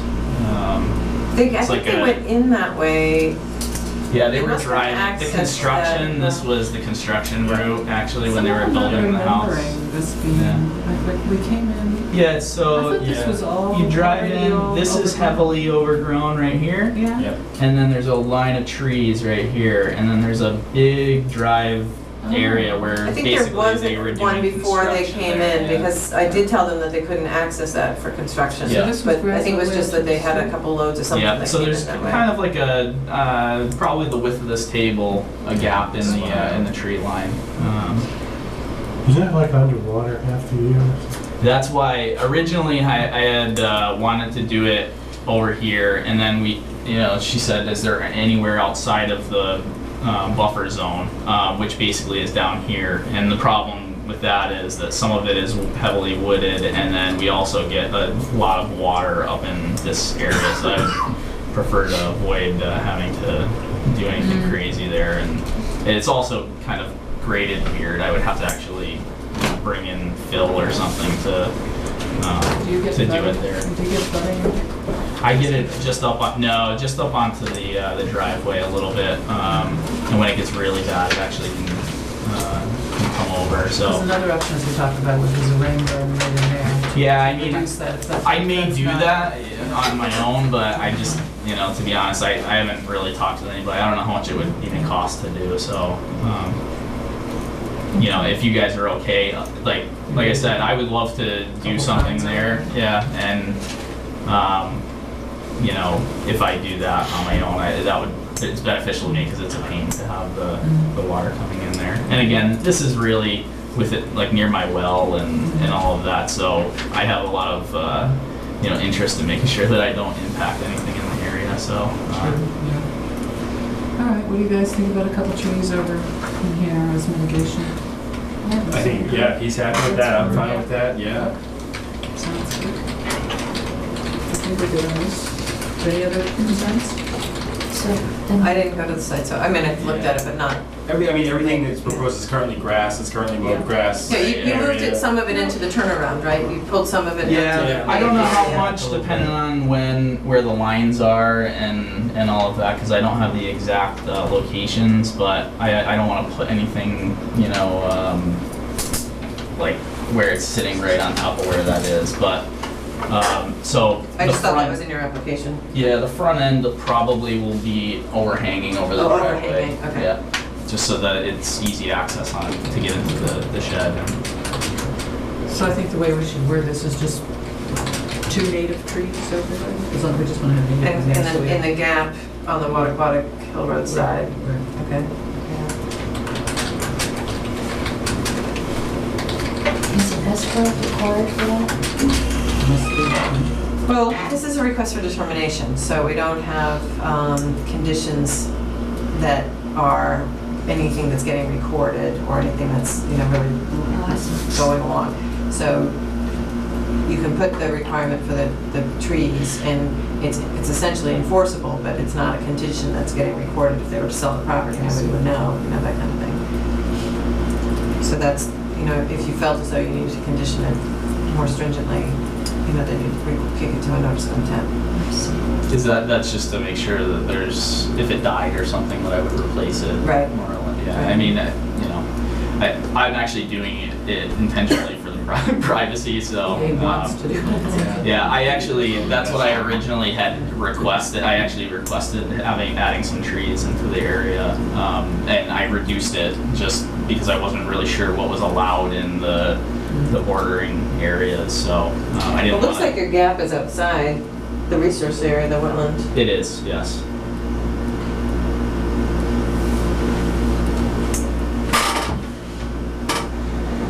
So you could do that anyway, I guess it's. Yeah. Yeah, he can do that anyway, he wants to do it, so Yeah. it's not feeling to me like we need to be, to police it, really. Well, you'll see it easily from. Yeah. Yeah, it's not too deep. It's fine, you can put that in, it's not an issue at all. So you can It's add everybody's conditions, but favorite shortcut. I'm just explaining it's not the same as, requirement, sure. Okay. So what do I do next? So, yeah, so I think we make a motion to issue a negative determination that there isn't need a notice, it sounds like you're saying. And that the work is within the buffer zone, it's not in any other resource area, I believe. This kid's here. They're saying that the adjacent upland resource area. So,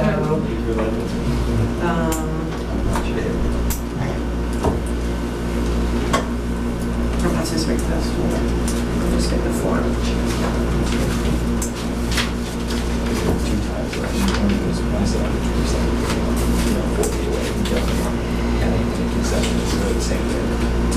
So the -3 is for work within the buffer zone, but will not alter the area, so it's not requiring the following. The notice of intent subject to the following conditions, so it does allow for conditions there. Oh, can I see? I guess we do. -3. So when it's only in the buffer zone, we can use the -3.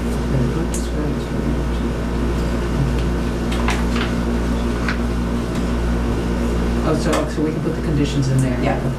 All right, so I make a motion that we make a -3 determination, because the work described in the request is within the buffer zone, but will not alter the area subject to protection under the Act, therefore it does not require filing the notice of intent, subject to the following conditions, and conditions being the planting of 2 native trees where we discussed. Can we say at least one? I don't know how large, if I can fit 2 native trees in that space. Well, I don't know that you would fit them side by side. You could fit them in here. Well, trees could be all sizes. I'm just thinking that to make up for that footprint. Gotcha. It's okay if it was planted with, like, if I planted a red maple and, Yeah, 2 natives. Okay, Yeah, all right. it's the same. Yeah, that's fine. That's good then. And you do want to figure out the spacing, Yeah. so that you let them grow up to the Right, size. exactly, yeah. So, yeah. So I said, Okay. Second? all in favor? So you need to sign with the page, so yeah, it's in the right spot. Can I take about a 2-minute break? Yes, you. Thank you, guys. But just, Jim, you need to sign this when you come back. Or do you want to sign it now? Sign first. You have to do it now. Was that the suggestion about the trees and evergreen? Well, it's native trees. It doesn't matter to us. He can choose what he wants. I mean, as long as it's native trees, it adds to the ecosystem. It's not in a wetland area either, it's outside.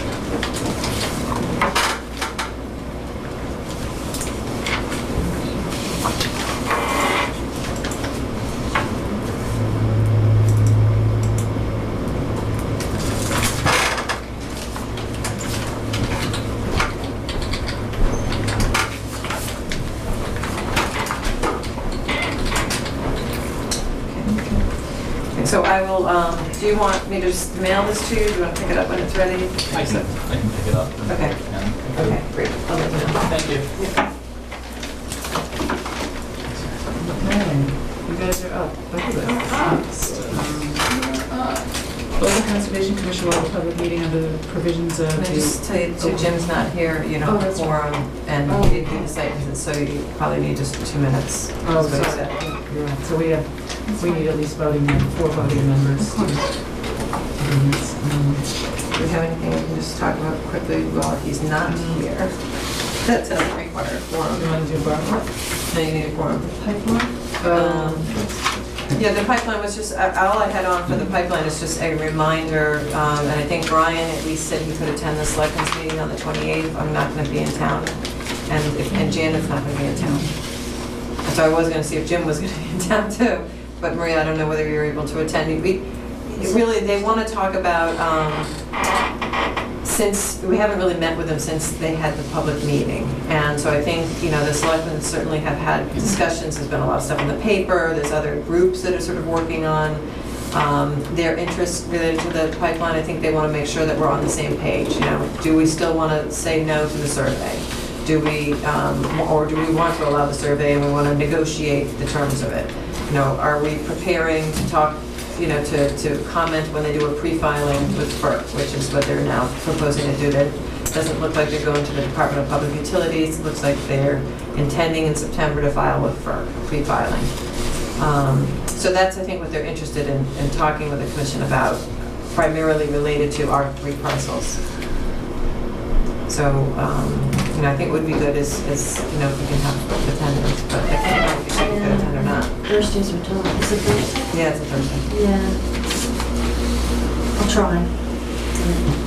Jim, do you think you were going to be able to attend the selectmen's meeting on the 28th to talk about the pipeline and our interest of the conservation properties and the surveys and things like that? Okay, That is a Thursday. It's a Thursday. I believe so. So because I can't be there, I want to let them know that at least one or two Is that members. August or September? August. The 28th? Yep. Is it the regular Board of Selectmen's meeting? I don't know. It's just the next meeting they're having, I understand, I believe. I don't know if it's a regular, I assume it's a regular meeting, but I'm not sure. What's the time? I don't think they've given us a time. I don't think they've done the agenda. Yeah, I haven't seen the agenda. Usually in the evening. Yes. So Brian, do you look good for that? I do, yeah, I'm just double checking, I had it on. I'll leave that to you tomorrow, we should probably try to sit down at some point and talk about it before I talk to them. Okay. So I don't, just to figure out what they might ask. Okay. Yep, and we can talk, if Don's around, we can see if he's available to talk as well. Yeah. Yes, and I can talk. Yes, yeah. Okay, Bolton Conservation Commission will hold a public meeting under the provisions of Wetlands Protection Act and Riverfront Act to consider a request for a determination of applicability filed by Stephen Beckwith for the installation of a dry well associated with an existing foundation drain at 195 Wilder Road. Here and now. Okay, I'm not sure if everybody's seen what we put together earlier. I think I sent that out. Yeah. Okay, so you saw the photographs and, Jimmy, you up to speed on it? Do you need to know more? Okay. yeah, so Why don't we start from the beginning? well, we'll start from the beginning. So we've had, when the house was put in, we had a footing put along, French drains put along the side of the house, outside the footings. And they, with perimeter drains, they were going outside, they were draining towards into the, actually in the buffer zone. The house itself is in the buffer zone. Okay, and if you take a look at the map right through here, this is not the house per scale. This was, everything's been modified, but the house itself, this is not the footprint, but it's rotated about 90 degrees this way, including the drive. About the only place that's, the septic system is about the only thing that's actually where it's supposed to be. The driveway that comes to it is coming down here. So Creighton Hamel put this in 21 years ago, and things have changed since he put his written plans in. Apparently, I was surprised to see this on record. This is actually what it looks like. Here is common driveway coming down through Heritage Drive.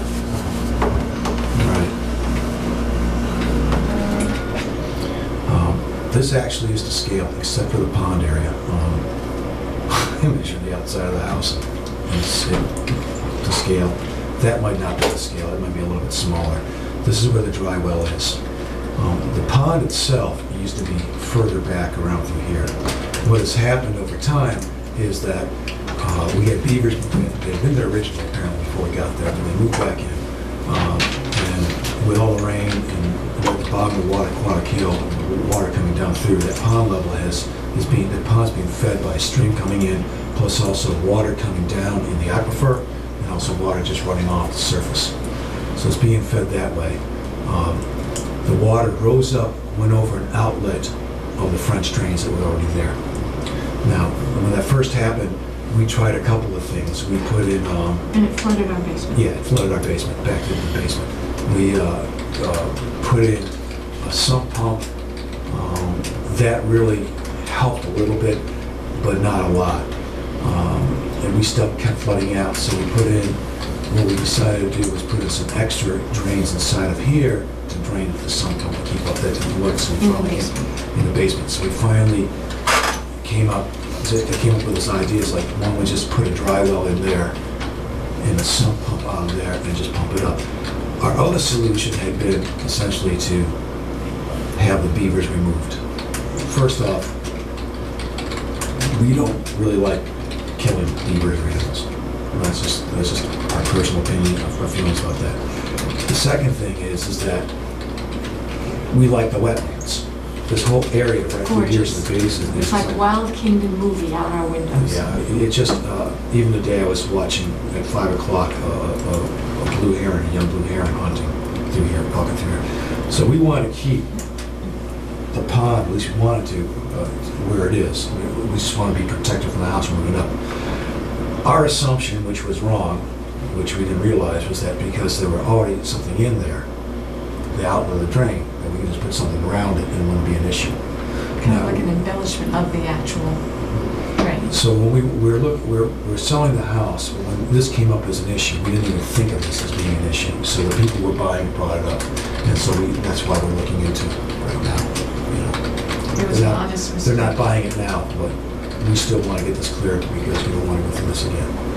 So We also didn't want to consider the removal of the beavers because I have some experience with feral cats and I know that you remove them and there's just nature abhors a vacuum and more just come. And so, you know, we of course wouldn't want to kill something, but we also knew that removing them would be a temporary fix. We were looking for something more permanent, like a dry basement all the time. And it was just the same footprint, it was the same exact location. It wasn't, we were just kind of recreating what had gone away, which was a dry area for this output, by creating a dry area with a dry well and then putting a pump so it would stay dry as much as it could. Yeah. So it was kind of like an embellishment of what already existed. And with respect for what was growing around us that was so cool, and environmentally, to remove the beavers would have had a far greater impact, we feel, than just the dry well. I'm not trying to minimize it, but, and Jim, to your...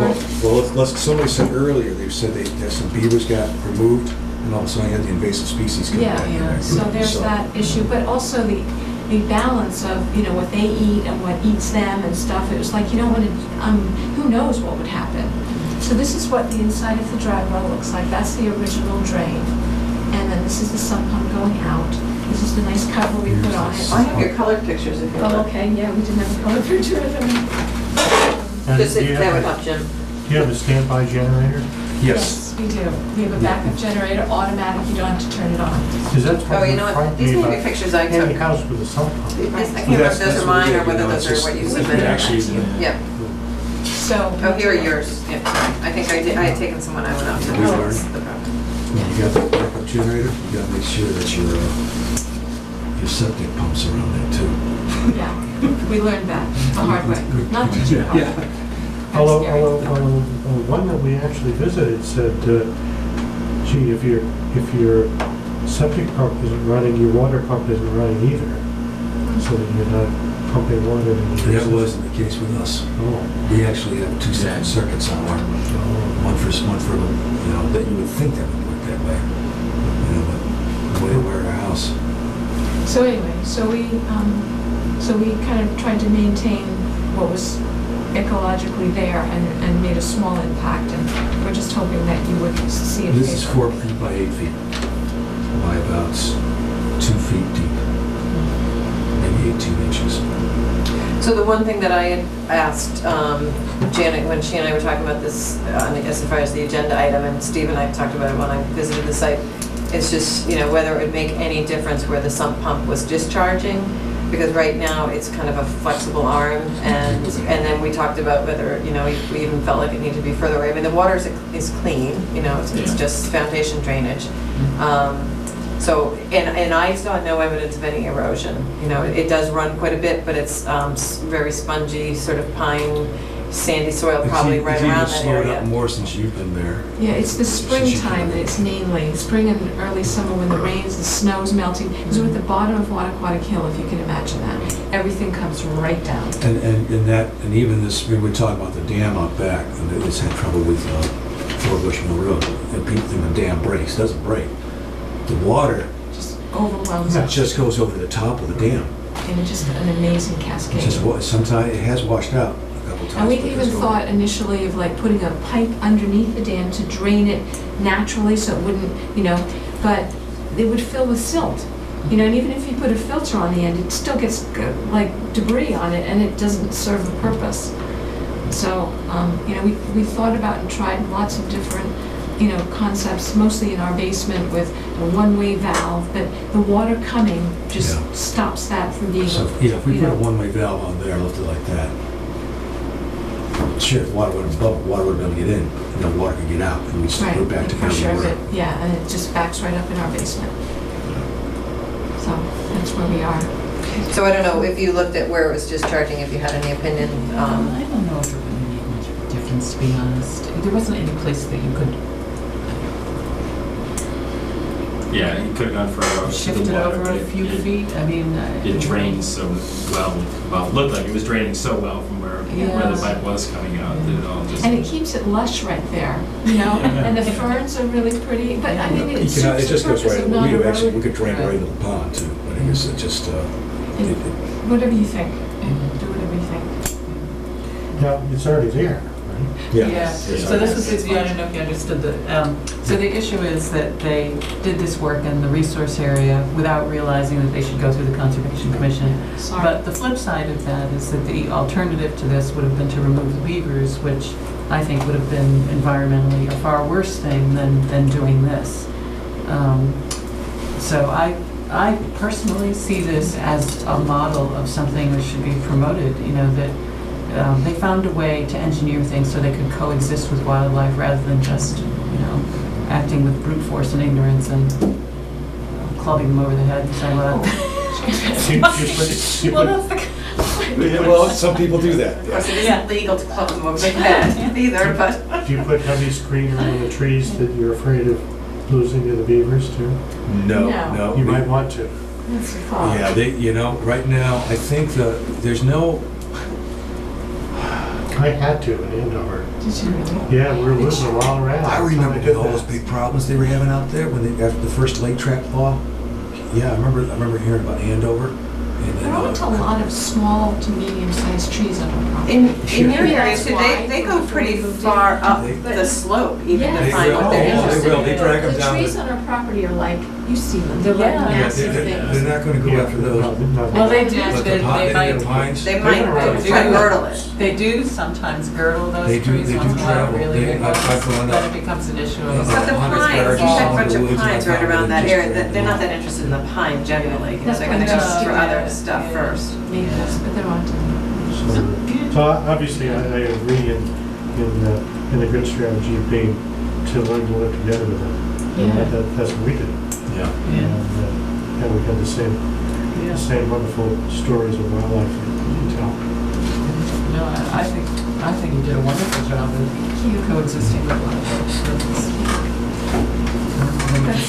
He's the engineer, I'm the leading heart. No, we're not gonna kill them, they're little cute, the cats enjoy watching them, they flap their tails, they're too cute. Did you see them come out? Oh, yeah. Oh, yeah, they at one point. Seven every evening? Well, they'll Not come every out. evening, but they'll come Yeah, up on the side they'll and come out. nibble. They'll come out. I got to the point where you weren't around, but I can come out there and they would actually swim. And they didn't start slapping the tails. They'd come out. They got used to me. Just like I said. All you see was a nose going along the water. They were. They're so cute. They got used to you. They got used to me. It was just like I tossed them carrots. They Even didn't the- seem to like them. Even the gray heron gets used to us. They The kind of- hair is still spooky. No, but they come to the edge. If you're there and you Yeah. don't move, they'll come to the edge. And then if you move, they're like, oh crap, that's alive, that's on a tree, and they take off. It's amazing there. So do you want to issue a -3 determination like you did? And you don't have any conditions that you feel are needed, so I can see any motion. What is -3 mean? But you don't need to file a notice of intent, so that that your work is in the buffer zone of the wetland, which is 100 feet from the edge of the vegetated wetland, but it's not going to require a notice of intent filing, which would be the next step in review, because I don't think it needs to be reviewed Because further. it doesn't have a negative impact on the, I see. that's what we're saying. So we're approved for this to be okay as is? Yes. So the way, so basically what a -3 is. Well, not yet, yeah. Oh, sorry. I'll read to you I meant what that meant. Negative 3 means the work described in the request is within the buffer zone as defined by the regulations, but will not alter an area subject to protection under the act. Therefore, the said work does not require the filing of a notice of intent. So it's not altering the area, it's not impacting it in any way. Yeah. Okay, so I'd like to make a motion that we issue a negative 3 determination. Second. All in favor? Now you're awesome. Now we don't have So that. much, we really appreciate it. So we'll get something in writing. You're gonna get this, you're gonna get this decision in writing. Okay. Okay, it doesn't get recorded at the registry of deeds, but you have it on file, we have it on file. Sure, no, that's all And that I way, need, just a okay, you letter can to sign it. show a potential buyer. Yep. Yeah. So after talking about how wonderful it is, you're just gonna sell the house. Well, we have to, we Yeah. have a choice. Yeah, well, we just gotta downsize. You know, I moved out of the engineering world and management world into. Building acoustic guitars. I know, I missed you today. I went over to the senior picnic and I brought a salad and then I had to leave, but I saw you coming in with your amplifier and it's like, oh. Yeah. So yeah, so it's like, we do all right, but it's just that we don't save any money when we need it. I did the move from engineering to management, and then I just retired. Small move. Intel came up, yeah. I got an offer package from Intel. So. Okay, so I'll let you know when this is ready for pickup. Okay, thank you, Carol. Yes, thank you all very, very much. We appreciate the site visit, promptness, and your decision. Good luck. Do you have viewing hours? Viewing. You have viewing hours? We have an open house. You know what? Just we have an open house on this Sunday. Yeah, it's the same offer.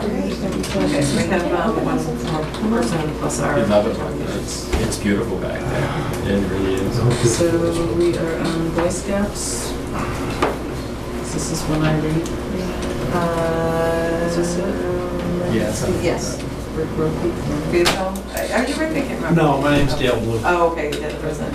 Everybody's out of town. They all went on vacation. She just has to read the legal notice first.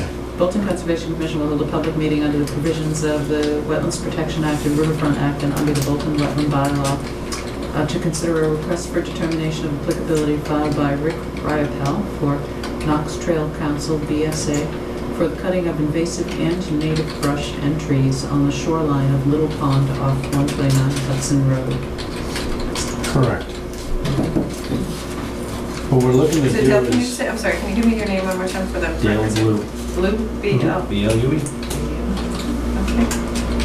Okay. And I'm here for this one, Carol. And you're interested in this one? What we're looking, Jason. Oh, right. what we're looking to do is to remove that brush and remove some trees so that our waterfront staff can keep an eye on our campers when they're out in rowboats.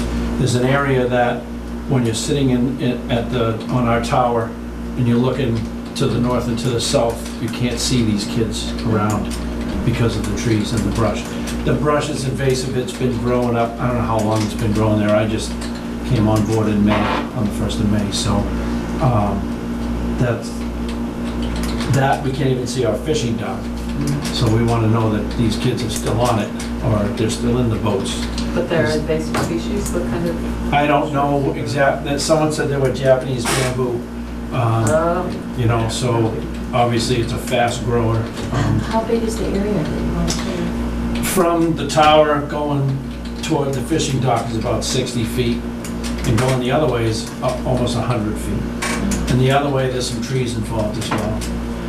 And it's just that the pond comes out like this, and you're out, not in a little point, but you can't see both sides, you know, you can't see these kids. But some of it's trees, not just all brush, right? No, it's not all brush, there's some of it's trees, on the north side is trees. You have a map with you, do you? I do not have a Be map. nice to see where. I think you might have to do a site visit on this one. I'm having trouble. I think the one thing I just want to have, if you're going to do the site visit and also to think about is whether anything would be considered an alteration of the bank. So I don't know, you talked, in his application, he said like a 10-foot 10 wide feet swath, wide, and 100 and feet we're not one way and 60 feet the pulling other any way. stumps.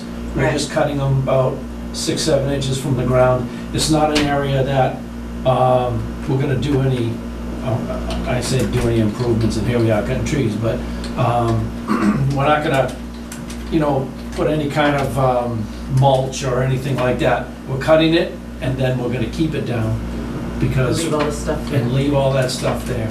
Just leave the line of Anything that's fire. cut, we're gonna take it out of there, you know, so it's not, you know, it doesn't look like we trashed the place and left it alone, you know? So, well, the only reason I just wanted to raise that is, it's just from a regulatory standpoint. If there's more than 50 feet of bank being altered, and again, this may not be the bank, or you may define it as not altering the bank, but you need to consider it, then there has to be a wildlife habitat analysis that's done. You made a negative determination that they didn't need a notice, but if it went to, triggered a notice, you know, if you thought it was extensive enough and so forth, then I would just point that out. So you might think about whether that's having an impact on wildlife when you're looking at it. Sure. So, and not just the bank, then also the land under the water. So is there any impact to fish spawning areas, you know, by removing the shade or? Well, it's hard you know, to any say, of those- you know, 50 feet along the shoreline of the pond, it's hard to say that that has no impact on, right? I mean, I don't see us going there. And it's not growing over into the pond.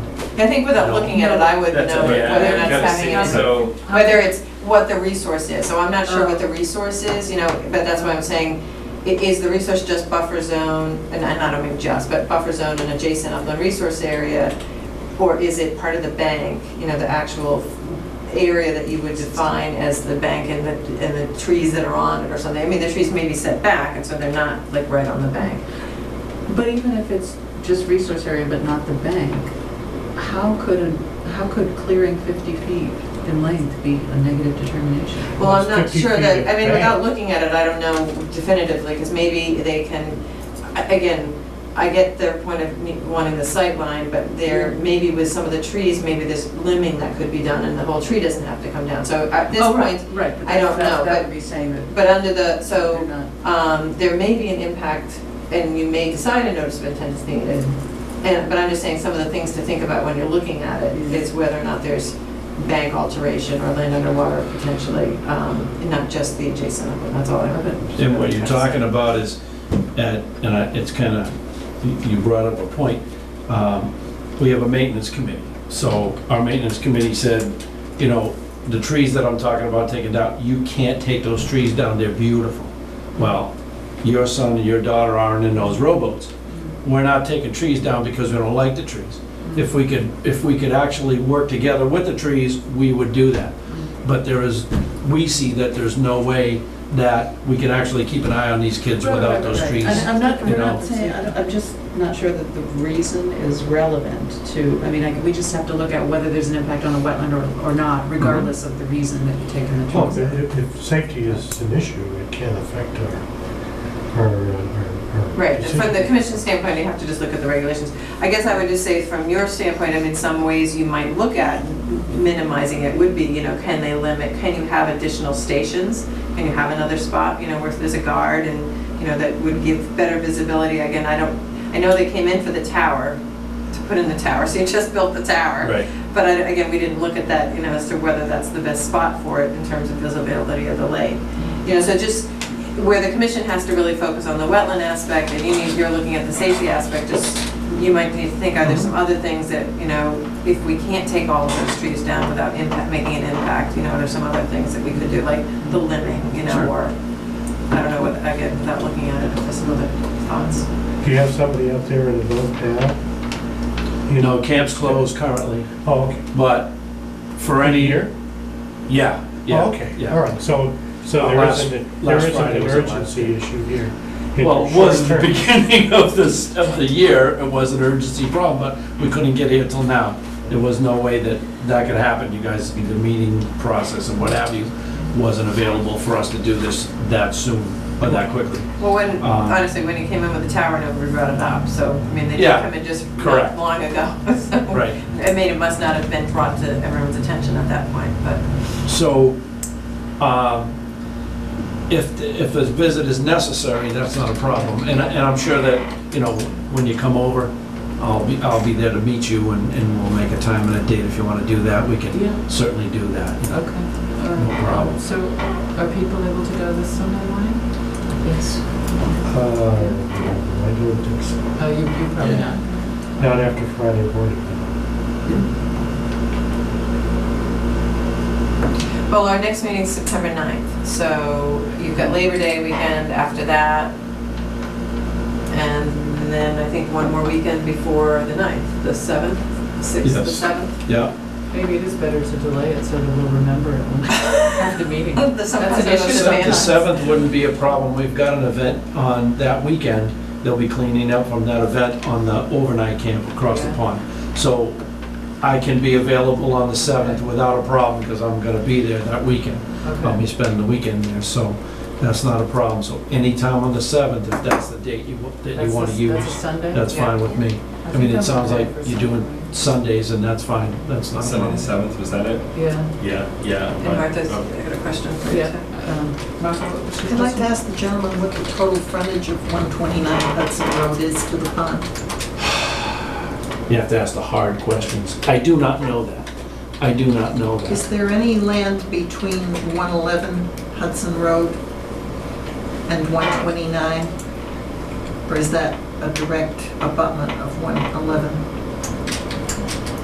I mean, we really needed a map on this. I think that, oh, I'm sorry, I'm not prepared. I found out yesterday he was going away and the other guy's out of town for a month.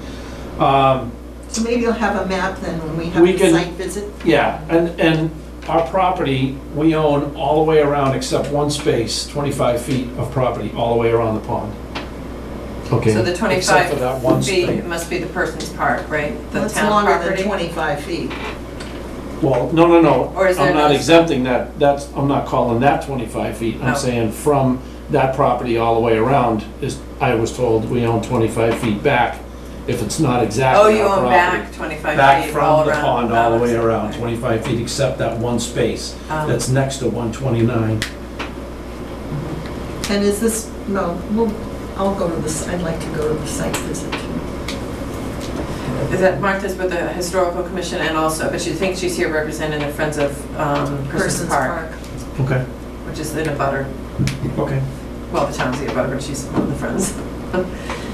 So do you want to schedule a time? Yeah, is 8:30? Okay with you guys? On the 7th, Yeah, AM? at 8:30? AM? Yeah. Probably be getting dark, I 8:30 know. PM. I know, well, Then- it's gonna Oh, be it dark is. a lot much earlier than that. All right, so I'm going to have you sign a I'll be back continuation now. down. Okay. And then, so you want to continue the discussion on the 9th? Yeah.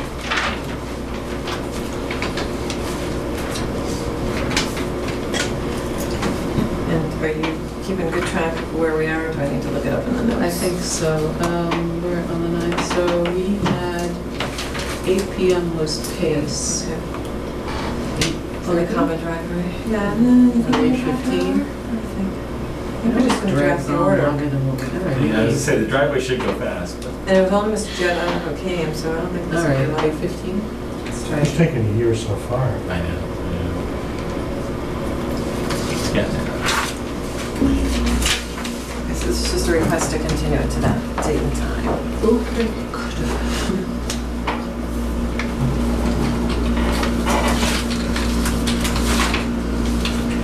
Could I ask the gentleman one more question? Even though we're continued.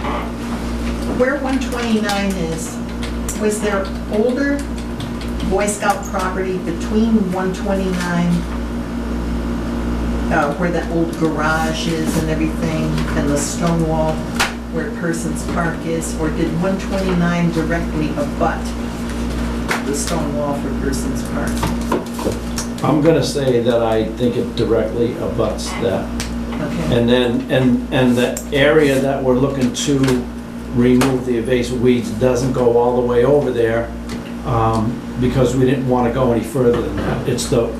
There's a fishing dock, we just wanted to end it at the fishing dock, because we don't need to go any further It's than that that. big structure that's a straight, almost looks like a walkway over the water. from That's the one fishing exit. dock. Oh, okay. Yeah, so at the end of the fishing dock, that's as far as we want to go. We don't want to go any further than that Okay. because there's no sense in taking any more down. It's not going to benefit us to do Right. that, and And we don't want to aesthetically, it disturb would that be- area. it would That's be correct. Yeah, More harmful too. yeah. Great, thank you. Laurie knows all about the history of these places. What's that? Laurie Stevenson Oh, knows everything about the Right, yeah. All right, thank you. All right, thank you very much. We'll see you on the 7th. I'm gonna be out of town, so I can't send any reminders. Come wake me up. Brian's got on his calendar. I'll meet you in the parking lot on 129 then. All right? Right at the gate. Thank you very much. Thank you. Okay, Barrow Springs. So I'm taking my invasives. Burn them. I'm gonna burn them in my fireplace, There you go. because that's the only way I can dispose of them. Yeah. So I filed this request for us to consider at Bower Springs. There's, if you go from the parking lot down the existing gravel driveway, go past all the pines that are planted along that field, and start going down the hill to the ponds, there's an area that's breaking out from a wetland area across that gravel driveway. And I had never seen it as bad as it is today. I didn't even think that, would never even known that there was a wetland over on the other side in my recollection. But Janet says that it gets wet there fairly It's always very often. I don't know, I never really made note of whether the water was running through or Yeah. to what degree it was, but it's always been very muddy. You can just go there and see how wide the trail is, and that's wide. And I think, well, I mean, it was a gravel road too. but- Well, people keep, you see the Making muddy it wider, footprints, people right. making it wider Yeah. and wider because they're trying to get on the driveway. And we did do some work on the driveway, not that long ago, when I think there was some other erosion coming down the driveway. And we had a couple of other projects that were going on, so at the same time, they took care of sort of trying to elevate it so that the runoff was going in one direction. And it may be that I don't know whether it's worn away or not, but I had DPW put some pipe, this is still a determination. Yeah. Okay, he's gotta go. So, all right, I'll be really, really quick. So I'm proposing that we hire a contractor to go in and create a swale down the side of the driveway and try to get the direction of the flow along the driveway, not across the driveway. So it's still kind of going in the same direction, but it's not gonna do that. And then along the edge of the bank, right now there is riprap stone, but it's kind of, we need some additional. And so when I had the contractor there, I proposed that we would also add some additional riprap. And it's not huge stone, just like 4 to 5 inches. Okay, sounds good to me. What do we have to do? So you would issue a negative 3 Okay, so determination. I make a motion that we issue a -3 determination on this. Second. All in favor? Aye. Okay, you're off. Glad to sign Just have a it. second, yeah. And I have a cost estimate. I'm still trying to narrow it down a little bit, but shoot, I don't want to interrupt you, but do we still need to do Bartlett? Yes, yes, we do. Do you need me for that? Yes, we do. All right. Let me do that really quick. Here, I'll just have you sign it. Okay. Is it a controversial one? It's a necessary when they're selling the property. She's 87 and she can't do anything without this happening. My recommendation is you issue the certificates of compliance. I think we'll discuss, and maybe the rest of the board can discuss whether or not they want to release the security. It hasn't gone to the growing It was only planted in November. So I'm not even sure whether you want to issue a full certificate or just partial. Why is she asking that? Because she's moving. She had to upgrade the septic system in order to sell the property, and they found a buyer, and so they've already postponed the closing once because they are looking for a certificate of compliance. Instead, I'm not sure, whether or not the commission would issue a full one or not, but we did get a letter from Ducharme and Dillis, that everything's been as-built. This was, it was, a portion of it was in the adjacent upland resource area, and again, it was one where there were variances that were being issued, so the commission did review it under the bylaw. So there have been cases where, you know, even though folks have sold the property, they still come back to get that money. And, So it's not and like so, just because you sold and I it doesn't mean believe you that they won't get it. actually are working on assigning the security, the surety, you know, the money to the whoever's looking to buy it. I did see an email about something like that. So, I mean, I've said to them, you can sell the property with the order of conditions still out there as well. But they're looking for something from the commission that the commission's satisfied that the work that's been done is Oh, you know, I see. satisfactory. So you have two options. You can either issue a partial certificate of compliance, just noting that the vegetation that was planted still needs time to grow. It's all wood chipped around it, so if you were gonna do that, you might even only do it under the bylaw, because under the Wetlands Protection Act, it's been stabilized, you know, and we didn't require the surety under the bylaw. We did, in one other case, issue full certificate of compliance, and just held this, and continue to hold the surety. You know, we could still do that and say as a continuing condition that the money hasn't been complied with. The risk in that one is that if they have to go back and do more work there, then they won't have a permit, you know, if they close it out completely. The plants looked fine. I mean, we did have it evaluated for now, but it hasn't gone through, it went through one winter, so that was actually Brandon's point, was that even though they were planted in November and it hasn't gone through the entire summer, you know, and into November, it went through the winter grow, you know, winter freeze, so it's kind of had that, impact.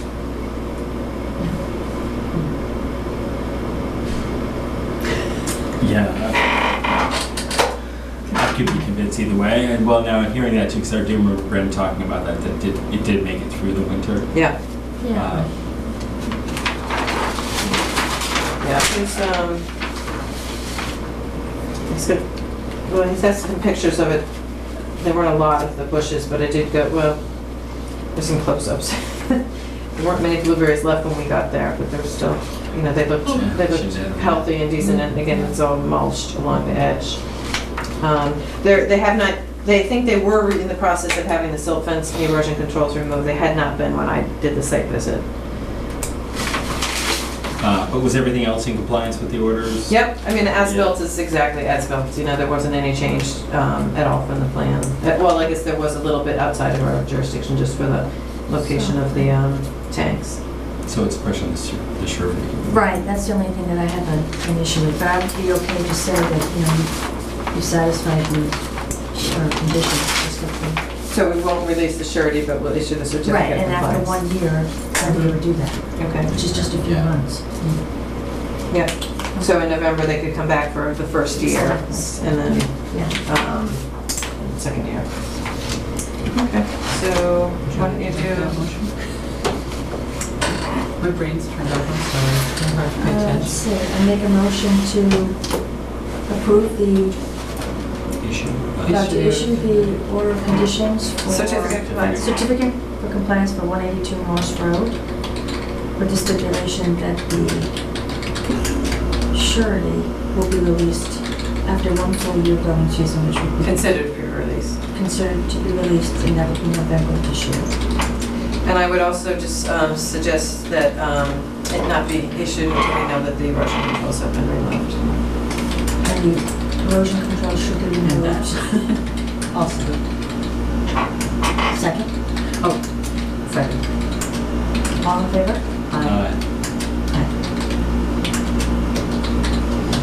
Okay, so the rest of it is just.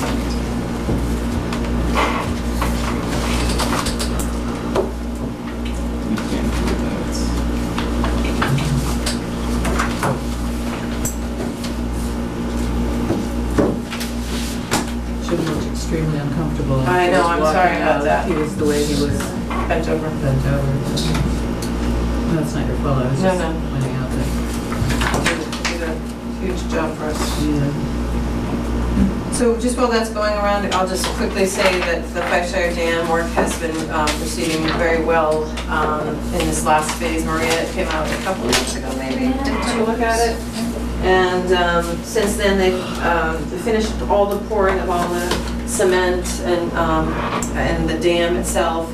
They were in the process, they had backfilled both sides, and they were putting down the matting and seeding the area. And unfortunately, I haven't been able to get there since last week. I forget what day I was there, but I'm anxious to see it again because I think it's going to be, really quite a bit of it's finished. Yeah, that's what by I'm that saying, point. it sounds like it's close to being done. Yeah, and so they're on time, and, I think there's been no complaints from anybody at this That's point. great. So they're gonna be putting in the new walk and the rocks and stuff like that, so I would like to get there soon to see that stuff.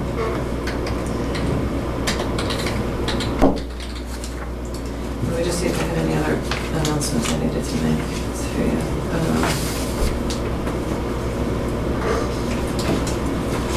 There are a couple of scenic road hearings coming up, and Condine was continued to September 10th with the planning board, so we'll see if they come back to us before then. Oh, this was one I had on the agenda, or no, I don't think, I maybe just had it in the packet I'd sent you. So we got a letter from the Neshoba School District wanting to use Bower Springs again for cross country. They gave the dates and that they would be using buses and they'd have Porta Johns, and so just looking for your approval of that. Okay, so the only other thing was that I asked Janet, so while I'm going to be away, so the 28th to the 7th, if they need somebody to take a look at a building permit application or to direct, concern, some violation or some concern, if you guys were around, I could give your number to the town secretary. From the 29th? For the 29th, so on the 28th, is there anybody in town, the 28th? I should be. Yeah. I should be at I'm here. week. I don't think I have anything. Okay, so we're done. Fantastic. Yeah, because I did pay some bills, actually. I talked to Janet yesterday. They had to go in to get on the warrant, because we've met sort of a long period. I got them in yesterday, which is when they were due. So I didn't bring them all to your attention, but I mentioned them. Okay. Then do we have to approve any minutes? Well, I don't have a quorum. Yeah, sorry. Oh, well. I know you wanted to It's sort of. amazing we got all this stuff done. I read actually moved pretty quick. We're on time for most people too. Are we supposed to officially close the meeting? Or do we You just say adjourn. Adjourn. So Karen,